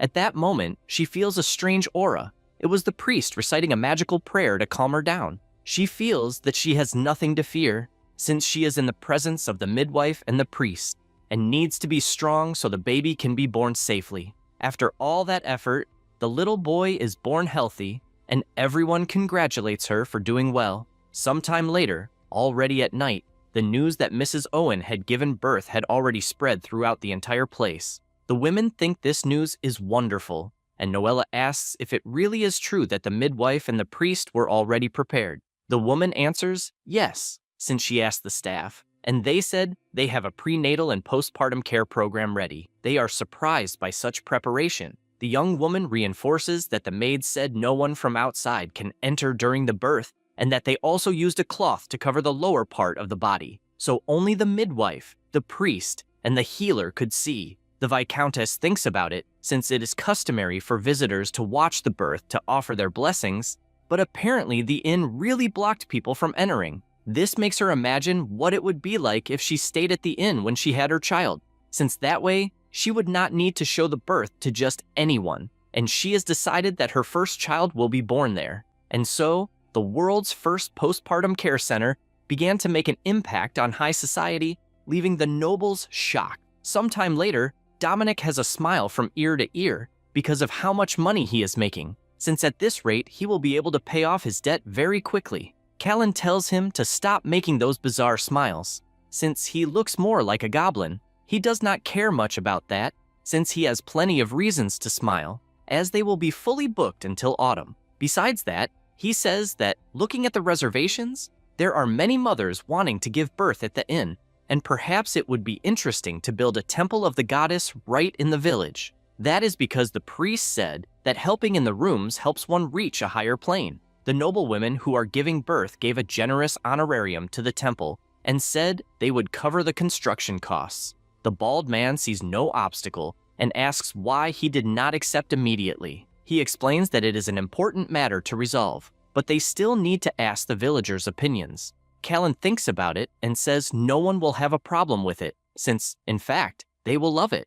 After all, it is not as if the followers of the goddess of life were obsessed with trivial things. The MC asks if he can proceed. He confirms and says he is going to the seaweed processing factory. Ian watches this and asks the MC if he trusts the former village chief. He answers that obviously he does, and the swordsman says he heard that the bald man does not have much formal education. The MC knows that, but the guy has years of experience and may not know letters and numbers well, but he is a great connoisseur of life. Ian agrees, since the guy is a flexible man. Dominic reinforces that one should always listen to an elder whose mind has not become rigid. When three people walk together, there is always something to learn from at least one of them. The knight thinks about it and says he learned another lesson that day. The MC knows that and even thinks he would be a great teacher. He shows a book and asks him to look carefully. Ian comments that they are cooking only with natural and unadulterated vegetables,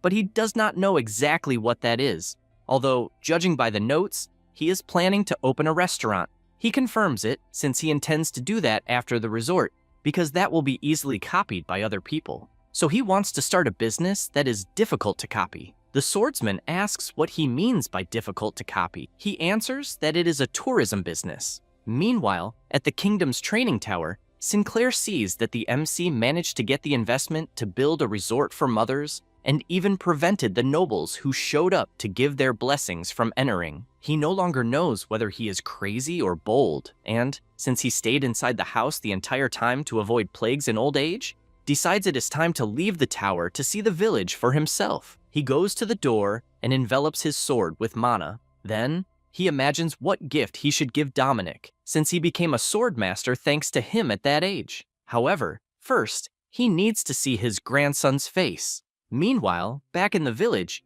Ian asks if he understood correctly, and the MC once again says that he wants to see him transfer his affiliation to the village. If he does that, he will give him all the tteokbokki he can eat. They continue traveling by carriage, and the MC says he is not joking, since, if he accepts this deal, he could even give him the position of village chief. The knight finds this strange, since Dominic always talks nonsense at every meeting of the village chiefs. He says yes, since those damn meetings are useless. The blonde guy tells him to watch that disrespectful mouth, but he does not care, since it is true, because he sends detailed reports, and doing that once every quarter would be more than enough. Ian gets worried, since a village chief should not be so careless, and points out that, in fact, letters should be enough, but they are easy to forge, and that is why the meetings happen in person, to verify that everything was delivered correctly. The MC realizes that it is true, since there is no registered mail and not even email. The swordsman reinforces that the Count has a good impression of him,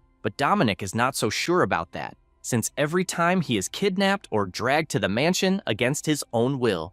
After some time, upon arriving at the mansion, one of the village chiefs comments that the man of the moment has finally arrived and asks if there is any business worth starting in the village. The old man interrupts, because in truth, He wants some business to happen in his own village, not in the others. The fight between them continues to see who gets Dominic's attention, but he finds it annoying because suddenly the meeting became more exhausting than he imagined. At this moment, the butler appears, saying that one more item has been added to the meeting's agenda. They do not like this at all, since the meeting is almost over, but they completely changed their minds, since this was an order from the Lord, and because of that, they became interested in this new agenda item. The butler says that it is related to the arrival of autumn, and that, before that happens, they must plan the subjugation of monsters, since each village must prepare. All the village chiefs get excited, because this moment has finally arrived, and they only want to know the size and duration,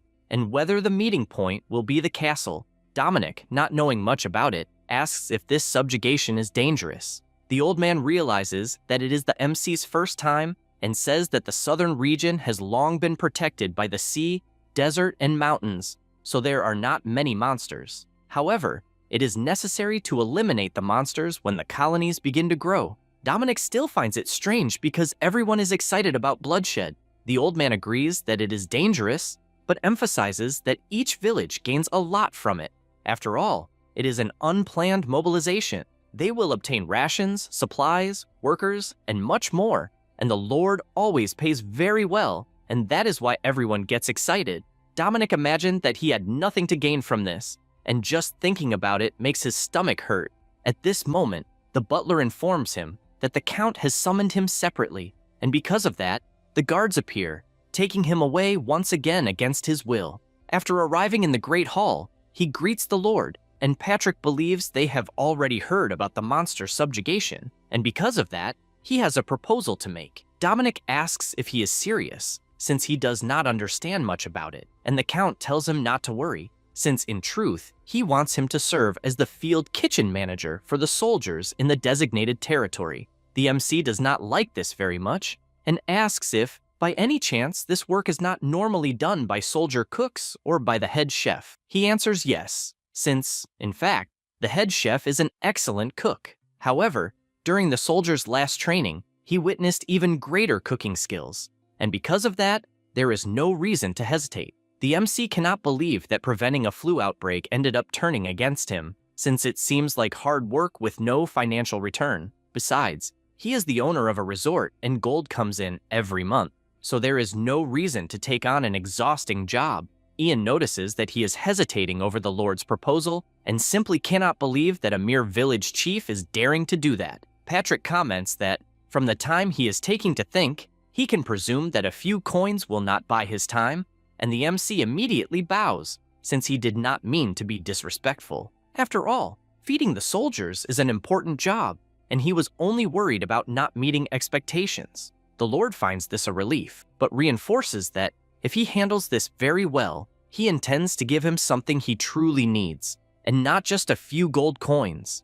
Dominic has no idea what he could be talking about, and admits that Evergreen still has a long way to go before it can prosper, since it is nothing more than a rural village. The Lord finds that pathetic lamenting to be an amusing habit, and believes he should change the present a little. At first, he thought the village was having trouble paying taxes, and if the rumors were exaggerated, instead of reducing the amount, he should reward them in another way. Immediately, the MC draws the Count's attention and once again says that his grace is immeasurable. However, Ian gets irritated once again, because a mere village chief once again dared to interrupt the Count. After they leave the Great Hall, the swordsman asks what the Lord's grace means, which he said to the Lord. Dominic says that it is a dialect from a mountainous region. It means a grace granted by a king. Ian does not like this at all, and, drawing his sword, asks if, by any chance, he is dreaming of betrayal. He says it is nothing like that, and that he is actually happy that the village can participate, even though it will be a one-man show. But if the tax goes down, it is worth trying. Taking advantage of the moment, he asks if, by any chance, he knows anything about the monster subjugation operation, since any information would help. The swordsman thinks about it, turns his face away, and, embarrassed, says that it is also his first time. The MC finds this funny and starts wondering what he should do and whether, by any chance, he needs to ask the head chef something. Ian believes that asking the soldiers would be better, since the reward depends on their satisfaction. Having said that, He goes to meet Mickey and takes the opportunity to ask if he got better after getting sick from the seafood. The soldier laughs and says that he took good care of himself. Yes. Then Dominic explains that he will be in charge of the kitchen during the monster subjugation, and because of that, he wants to know if there is any field meal that the soldiers like. He thinks about it for a bit and answers that the soldiers eat anything, since training and missions are tiring, so whatever there is a win. The MC does not think that helps much, until Mickey remembers something a veteran said, because during subjugation operations, several territories unite to do it. The soldiers from the neighboring territory eat hot stew with a huge piece of meat, and when they ate hard bread and potatoes, they said it was very bad. So, if he probably solves that, everyone will be happy. The MC realizes that this is becoming a competition, and that means it is a matter of pride. He takes his notes, and the knight asks if he is taking the budget into account. Because of that, he believes he should check the budget with the person in charge of finances. The person in charge of the money hands over the report, and the MC cannot believe he will have to work with so little money.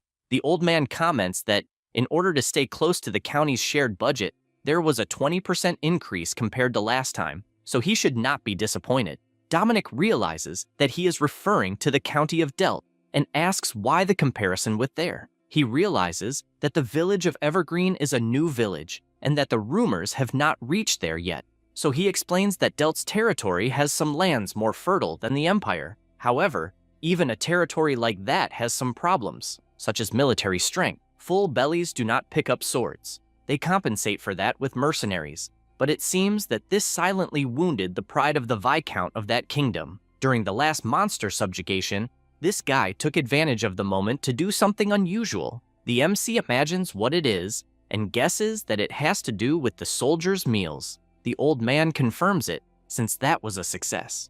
Dominic realizes how the pieces fit together, because the county of Sinclair has been a house of knights for generations. However, Patrick, who is the current lord, is a civil official and not a knight. That is why anything involving soldiers makes him sensitive. He cannot let things fall below the level of the previous count, but, strangely, he was caught off guard by the food and not by military power. Dominic is no longer surprised, because he understands that matching the budget in that way is difficult, but he does not understand why he is going in circles like this. The accountant admits that it will not be easy, but at least the ingredients are cheaper in Delta. The MC thanks him and goes to his dormitory. He calculates that the budget of both kingdoms is the same, but the neighbor has an advantage in ingredients, and because of that, he wonders what he should do. At this moment, Ian returns and regrets not being able to help this time, since he was assigned to command this operation. The MC finds this funny and asks if he will be okay,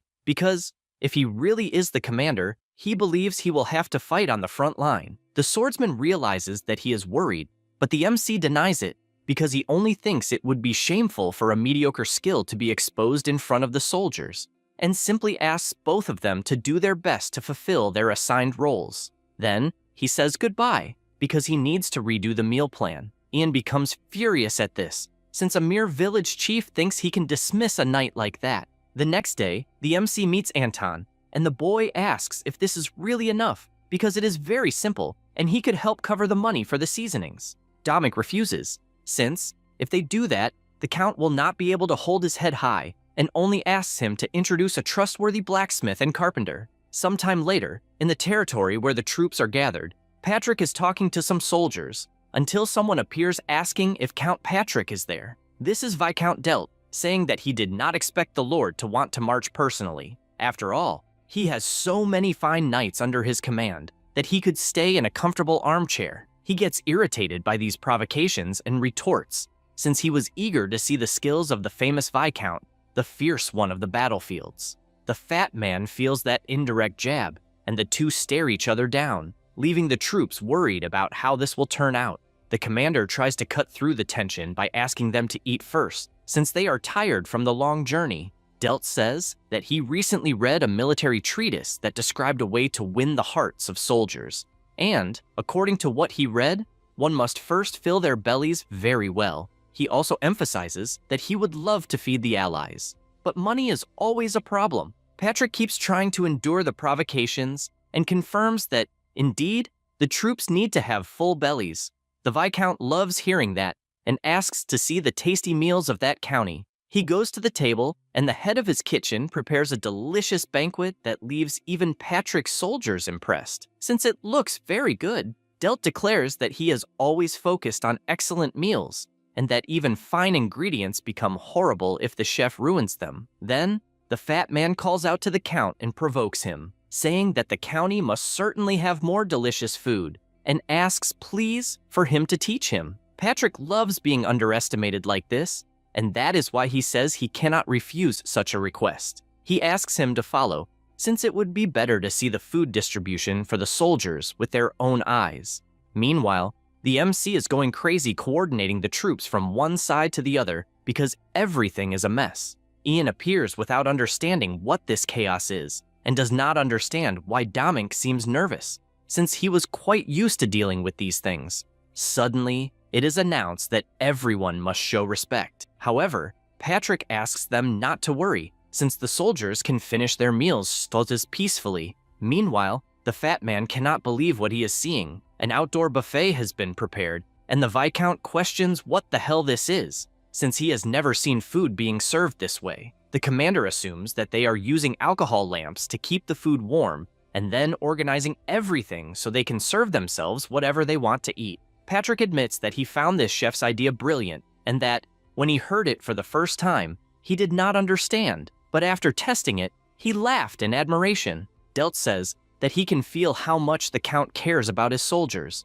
but the standard is very high, and the military budget must have had a significant increase. Patrick interrupts, since apparently there has been a misunderstanding, and calls the MC to ask if he happened to receive additional funding for preparing the food, since, in his estimate, the budget for feeding the soldiers was approximately the same as Viscount Delt's. Dominic realizes that this is his chance, since, if he plays his cards right, the tax cut will definitely be his. However, the one who starts speaking is the Viscount, since he is outraged by the variety of dishes, because something like this cannot cost the same budget. The MC asks for permission to explain, and says that, first of all, it is true that a greater variety of dishes increases costs, but they use the allocated budget with extreme care and precision. The Count asks if, in that case, today's meal is a special menu to receive the nobles. He points out that, by no means, is it an extravagant or luxurious meal. That is because everything was prepared strictly within the existing budget, but he admits that there is an important factor, which is knowing how to manage labor. That is because they could not simply reduce the variety of food for the soldiers who work so hard. The Viscount does not understand what else could be cut besides food costs. The soldier says that they assign some soldiers to work in the kitchen, but feeding and cleaning up after 200 people in a short period requires a lot of work. They calmly wait for an answer, and the MC explains that when serving meals, many people are needed to cook on a large scale, in addition to preparation and cleaning. So, in this way, they did not save only on labor, but also on time, which gave them more room to focus on cooking. The Viscount understands to some extent, but he does not think that this alone would make it possible to handle so many types of dishes. Dominic understands the doubt and says that reducing the number of workers will not save only on their wages, but also on the logistical supplies they would normally consume. The soldier also understands, since, if there are fewer workers, the food service would not fall behind. Dominic remembers his village, opens a smile, and says that he will always choose to feed everyone properly. As a chef, he obviously always wants to use the best ingredients. However, if it comes down to choosing high-quality ingredients or making sure everyone can eat, he will obviously find a way to satisfy everyone's hunger in the best way possible. Patrick imagines that this is the reason why the seasoning is so strong. He confirms it and says he expected nothing less from the Lord. When the body is completely exhausted, people no longer need delicate flavors or sophisticated ingredients. The ingredients may not be of high quality, but he never lets anything fall below average. So he reduced costs and invested in strong seasonings to ensure that the food maintains a satisfying flavor. With this whole explanation, the MC starts wondering what the Lord thinks of everything, but he cannot tell since he is making a bizarre face. Delt thinks about everything he has just heard and admits that it was a long day of great learning. After that, Dominic goes to rest, since everything ended successfully. as he managed to make his rival lower his head and no longer believes the Lord will need anything else. As recognition for the hard work, the village's tax rate was reduced by 20% for the next 3 years, and that is an unbelievable achievement. After nightfall, Ian appears and says that the MC is always talking about food, even after spending the whole day in the kitchen, and asks how much he drank to have such a red face. Dominic smiles and shouts that his goal has been achieved, and that, from that moment on, he is going to take a real vacation. At that instant, he bumps into a rock and rolls down the hill. The swordsman tells him to be quiet and not to move either, but he does not understand why until he notices slime dripping onto his shoulder. Ian gets worried because, all of a sudden, countless giant spiders appear beside Dominic, who is terrified of those monsters. The swordsman wastes no time and moves, cutting down the monsters one by one. After defeating them, he wonders how so many monsters appeared, while Dominic just admires him, since Ian was incredibly cool. The knight tells them to go report to the Lord right away, especially because, if the Spider Queen is in the area, things will get complicated. The swordsman reports everything, and the Count thanks him for the information, saying the gods must be protecting the kingdom.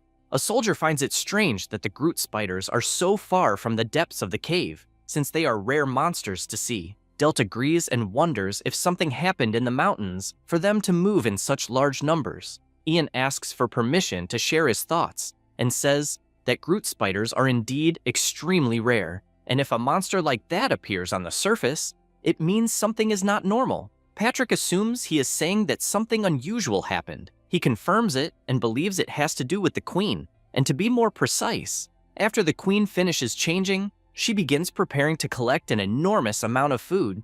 The soldier comments that if this only happens with the Spider Queen, then it should not cause any major impact. Ian points out that it is not that simple. That is because the creature those spiders revere as their queen is not a spider, but a sentinel. In truth, she is a giant mutant centipede. They are surprised by this information. So is Dominic, because he finds it strange, since spiders are centipedes' favorite food. The Count asks if that is true. He is startled by the question and answers that yes, although when it comes to monsters, he is not so sure. Normally, centipedes hunt spiders to survive. Patrick finds it very strange that the spiders would gather food for a natural enemy. The Viscount wonders if it is some kind of tribute, so they will not be eaten. The MC says that even if that is the case, it is still strange. That is because spiders usually pile up rotten carcasses to eat, while centipedes do not eat anything rotten. Their eating habits are different.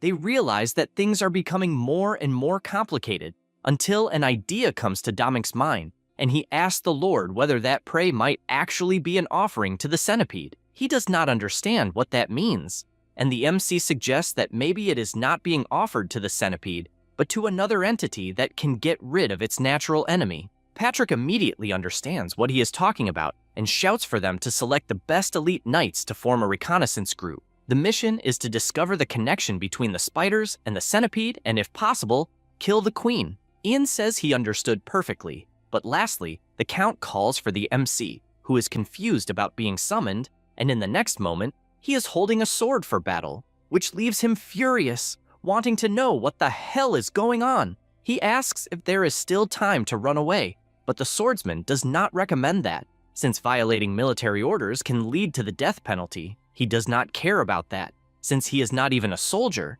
but the swordsman regretfully says that once he accepts the mission, he is officially part of the armed forces. The MC no longer cares about anything, since he will end up dead either way, but Ian reassures him, saying they will protect him with all their strength. Dominic does not really believe that, since the army does not even know him. Suddenly, he gets such a fright that it almost takes his life, since countless giant birds are flying in front of him. The knight explains that they are wyverns, and that, at this time of year, they appear in the mountains for mating season. Dominic is relieved, since at least they are far away. Suddenly, a soldier shouts, calling everyone, and they go see what it is. Coming face to face with an unbearable smell, inside the cave, there were countless bodies of dead animals. Ian tries to imagine what it could be, and the MC is not sure, but believes the monster responsible is incredibly huge to create piles of corpses like that. The blondie starts to worry, since its size may be even larger than the academics announced, and a strong tremor begins to happen in the area. Domink begs for this to be just a simple earthquake until an explosion happens and a colossal centipede appears, leaving the MC scared shitless. The captain shouts for the soldiers to advance, since they must stop the monster at all costs. But the MC, on the other hand, starts running like he has never run in his life. At this moment, Ian shouts for the MC to ask the Count for reinforcements, but he worries about what will happen to everyone in the meantime. The blondie, on top of the monster, shouts that he will be fine, but Domink knows that this battle is madness. Several soldiers are already injured, and if this continues, they will not stand a chance. Unfortunately, the centipede is very fast, and its carapace is incredibly tough. At that instant, a memory from his past life flashes through his mind. A sergeant told him to look forward and explained that since ancient times, if chickens are fed centipedes, the health benefits are greater than any herbal medicine. Centipedes are crazy about spiders, and chickens are crazy about centipedes. The MC reflects on this and imagines that there are the wyverns, which approach for mating season. Meanwhile, Ian continues in a frantic battle with the centipede until he is startled to see the MC holding a bottle like a madman and does not understand why the hell the brat still has not run away. The swordsman shouts once again for him to run, but the MC throws the bottle and says he missed because of him. Ian thinks carefully about what he can do, jumps from the centipede toward the Molotov, and, getting close enough, launches an attack that sends the bottle against the monster, setting its entire body on fire. Domink asks if he is okay, and the swordsman shouts furiously, since he had the nerve to throw a firebomb at his superior. The MC tells him not to act like an idiot, since they need to hide. But at that moment, they hear something and realize the situation is getting worse, because even the wyverns have appeared. Ian prepares to fight to the death, but the MC asks what his problem is, since the chickens have appeared, so they just need to stay out of it. He has no idea what he means by chickens, and Domink explains that centipedes love spiders, chickens love centipedes, and that is just common sense. Because of that, he tells him to duck so he does not get caught in the crossfire. The wyverns fly toward the centipede and start biting its entire body until they completely finish it off. The knight does not understand how the hell he knew that a wyvern hunted centipedes. The MC admits that he did not know 100%, but he was sure they would not ignore the centipede when they saw it. That is because, from what he heard, these monsters are in mating season, and the fact that they appeared on the mountain means they are preparing to mate and raise their young. That said, they would not let a powerful and violent monster live near the nest, especially when that monster is the perfect meal for their offspring. Ian finally understands, but the MC wastes no time and asks if, by any chance, he will receive a very big reward for this. After they return to the kingdom, the Count calls Domink and says that, thanks to the wisdom and cunning he used in battle, the army suffered no casualties, so he will receive a reward. Since he is not military, he cannot grant him a promotion. However, he will receive a bonus equivalent to that of a centurion and a silver medal. All the soldiers congratulate him on this achievement because it was definitely deserved. However, the MC cannot believe this is possible and, while returning to his village, wonders what the hell he's gonna do with a damn silver medal. That is because it is purely symbolic and worth nothing. The swordsman appears and asks what he is complaining about. Domink realizes that his friend has returned, since he wanted to know if he will still continue as commander. He replies that command was returned to the elder, and, because of that, he will return to his original duty. After all, the former lord's order was to protect the chief of Evergreen Village. The MC tells him to cheer up, since he is still a knight and not an imprisoned idiot like himself. Ian does not understand what he is complaining about, and he says it is simple, since he won a silver symbol that will not be of any use to him. The swordsman reveals that the silver medal grants something more than honor. That is because it also serves as a voucher to claim the most valuable loot from the battlefield. The MC had no idea about that and wonders what that reward would be. The swordsman believes it is the centipede's carapace. Domink finally celebrates, because something good happened in his shitty life. The monster subjugation had not ended yet, but Domink returned to the village with the Lord's permission. A few days of absolute peace followed. He was excited, preparing some food, until his special seafood, jampong, was ready. He tells them to grab a bowl, and Callan is already drooling from hunger, just like the swordsman and Diane, who eats without even asking and suffers for it. because it is far too spicy to put that much in her mouth at once. This time, he has a special guest at home, the former Lord Sinclair, who finds the food magnificent. The MC, a little awkwardly, asks if he is not eating too much, but the elder sees no problem, since he ate little at the resort. Dominic understands that, but he is worried because jampong is a little bad for gout. Sinclair tells him not to underestimate the body of a swordmaster and, excitedly, says the meal is fabulously spicy. Dominic realizes he is exaggerating and asks when he will return to the kingdom, since he stayed at the resort for a long period. The elder believes he will stay at least until the auction for the centipede's carapace, since an event will take place that day. Callan asks if it is really necessary to hold this auction in the village, because from what he heard, if they held it in the capital, they would earn enough to rebuild Evergreen twice. The MC points out that, in truth, they will earn more than double what they would earn in the capital and, because of that, asks them to listen carefully to why. Sometime later, a group is relieved because they finally arrived in Evergreen, even though it is bigger than they imagined. They notice how incredible the place is, and right at the entrance, a vendor offers them a bowl of food because he noticed that they are new adventurers. They start drooling when they see the dish, and the group leader is relieved to see his group getting along well with the village. Sometime later, they make a purchase and gather together, since they all enjoyed the place. Meanwhile, the MC is watching from above, happy to see his village prosper. At this moment, Anton appears with a new tea for Dominic to try, and the MC thinks about what he said regarding earning double. During the meeting, he said that if they sell it in the capital, it may bring a high price, but the fees and taxes are absurd. The bald guy agrees, but still believes it will be difficult to obtain the full amount if they hold it in the village. The MC explains that this is the point, because the auction itself is not important, but the demand it brings. The group does not understand what he means. He explains that the village is very far from the big cities. However, they are holding an auction for a rare centipede carapace, so people will not leave immediately. The elder finally understands what that means. Dominic continues the explanation, starting with the fact that people will spend a lot on lodging, food, among other things, and since they travel long distances, they will stay for a few more days. Kellen sees the point, since the new restaurants and shops have adapted well to the village, besides the resort having worked out very well. Sinclair understands even more why Patrick wanted to recruit the MC and once again asks if he is interested in becoming an administrator in the kingdom. The MC thanks him for the opportunity, but says he is already happy just being the village chief. He thinks about this meeting and is confident that he will be able to make a fortune. Anton says that the tea house is also doing very well because they used many magic tools to meet the deadline and will recover the costs quickly. Dominic is aware of that because they built a 3-story house, and this will be the landmark of the village. The boy comments that the eve of the birth festival will be soon and hopes nothing goes wrong. As for the birth festival, it is a festival to pray for and bless the health and future of children. They count on the presence of priests of the goddess of life who helped at the resort. He thinks this is perfect because when it comes to festivals, nothing beats a small prayer for good luck,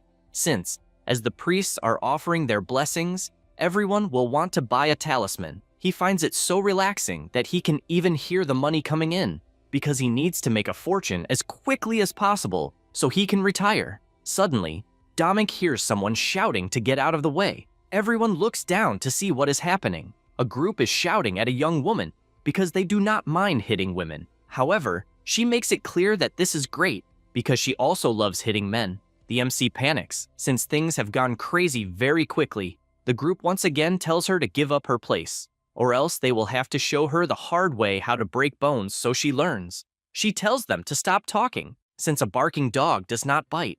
The leader gets furious and orders his henchmen to deal with her, but Emmeline beats all of them up, since there is nothing better than brats learning a lesson through a beating. At this moment, the MC appears, asking them to stop, and thinks that all of them were extremely unlucky, since, out of all the women, they picked a fight with a former commander of the mercenary squad. One of the guys gets up, asking if Dominic is the village chief by any chance, and shouts, wanting to know if they are really going to reject merchants like them who came to liven up the festival in the village. Emmeline finds it absurd that they would come with this talk about livening things up. The MC makes it clear that he did not stop anyone from entering, since they will always welcome merchants. But from what he witnessed, it was the troublemakers who started the fight. He says that is not what happened, since in truth, the woman was the one who raised her hand first, but asked them to forget it, since they will give up on this place, and only wants them to let them stay on the other side of the square until the festival ends. Domink finds this absurd and asks them to follow him, since they are there for business. He thinks it is a pain that this type of guy always exists at every festival, and that he cannot let them ruin the tourists' mood. They go to the town hall, and the merchants complain that it is too far from the square, and prepare to make a negotiation that would please the MC. However, he warns them that they will end up being handcuffed because, in case they do not know, the former count of the kingdom is staying at the resort. The guy panics upon hearing this and states that he will stay quietly in his corner. They prepare to leave, but Domink tells them to stop, since he has not even shown them the fixed price system yet, and orders them to write down the items and prices, displaying everything clearly in front of the stall. They get furious, since they are being manipulated and have nothing they can do. After they leave, the MC asks Locky to tell the guys from the village association who are patrolling that if any merchant from outside appears, they must be sent to the town hall. The boy says he will do it immediately and informs him that Sinclair asked the village chief to go to his house before dinner, as well as the swordsman. The MC wonders if something happened and starts thinking about the possibilities, since he might end up getting a valuable connection. He runs off, since he does not want to get scolded, and the swordsman realizes that the guy does not even know how to hide it, since he clearly saw an opportunity to make more money. Arriving at the inn, he greets the former lord, and a dwarf, present in the room, gives his greetings. In this other world, various demi-humans exist, and the most common are elves and beastkin, but dwarves also exist. Stonehammer introduces himself and asks if, by any chance, this is the first time he is seeing a dwarf, since he is staring so much. The MC apologizes, since it is indeed true, but reflects that, in reality, there is not even a reason for it, because all he knows is that demi-humans are under the protection of the nobles. Sinclair calls out to the swordsman and asks if his body has been itching lately, since it is clear just by looking at him. He confirms and says that it is somewhat unbearable. The elder calls for Domink and tells him to go to the front of the resort at dawn, and he asks if, by any chance, Ian will also become a swordmaster. Sinclair tells him to be careful with what he says, since becoming a swordmaster is not as common as an orc living in the hills, because in truth, he has only reached the stage of controlling mana properly. The MC finds this strange, because he believed the knight already knew how to do that, since he thought he had seen him using mana during the fight against the giant centipede.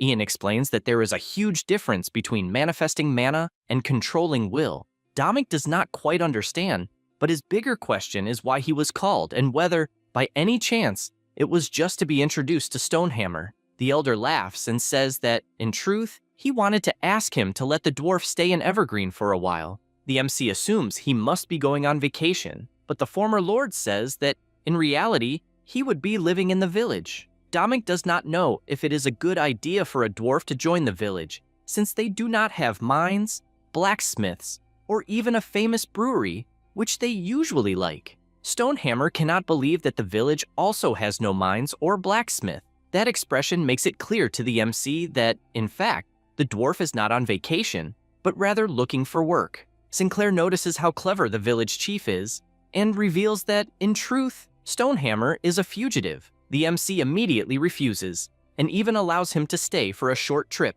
but living there would not be allowed, because if they shelter a criminal, the entire village could be punished as an accomplice.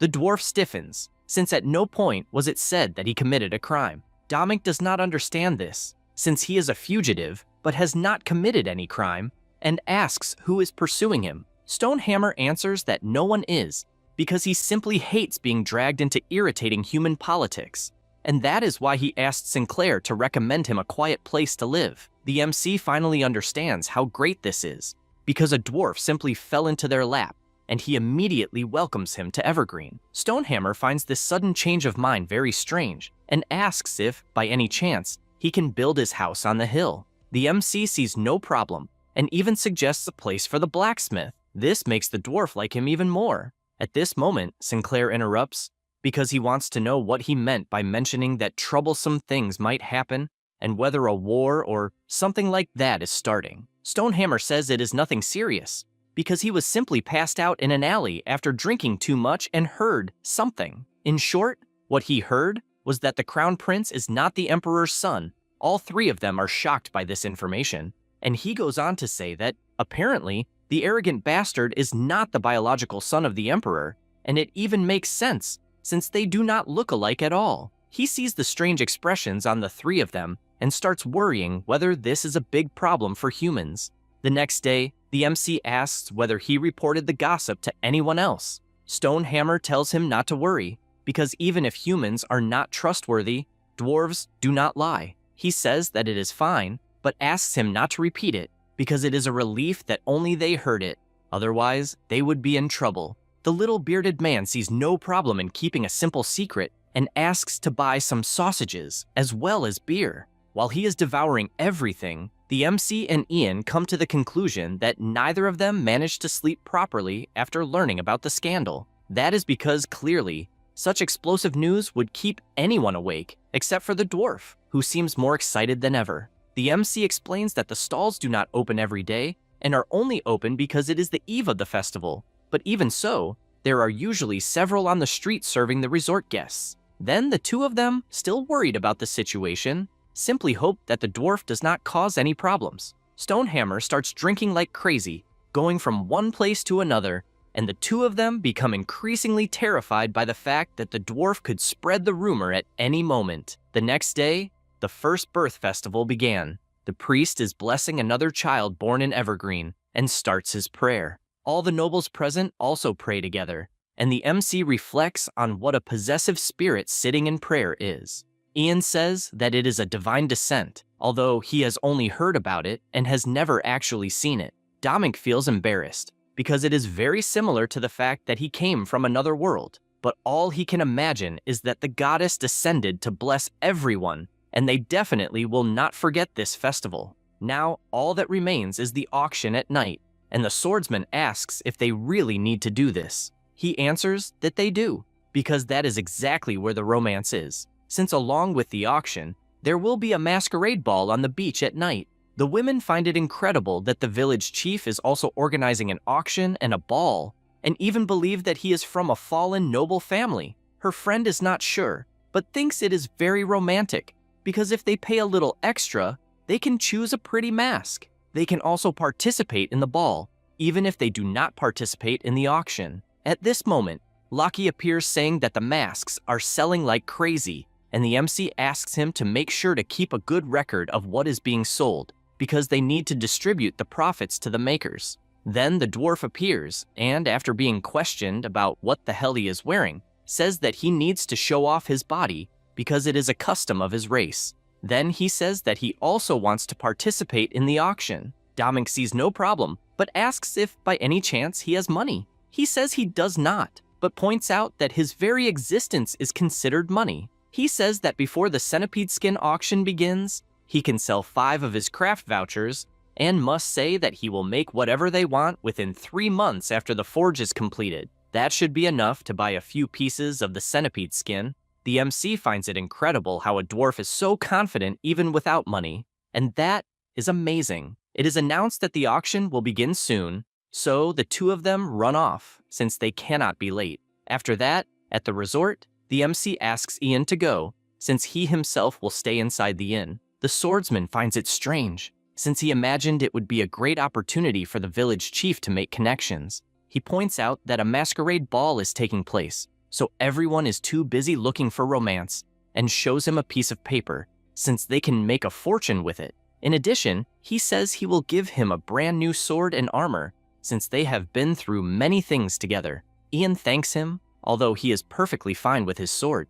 That is because he inherited it from his parents, and although he appreciates the intention, he does not intend to replace it. Dominic sees no problem, because he is sure the swordsman will say something when the time comes, and says that the time has finally arrived and he can no longer contain himself, since the time has finally come for them to go eat jajangmyeon. That's all, folks. If you enjoy the video, subscribe and hit the bell. Thanks.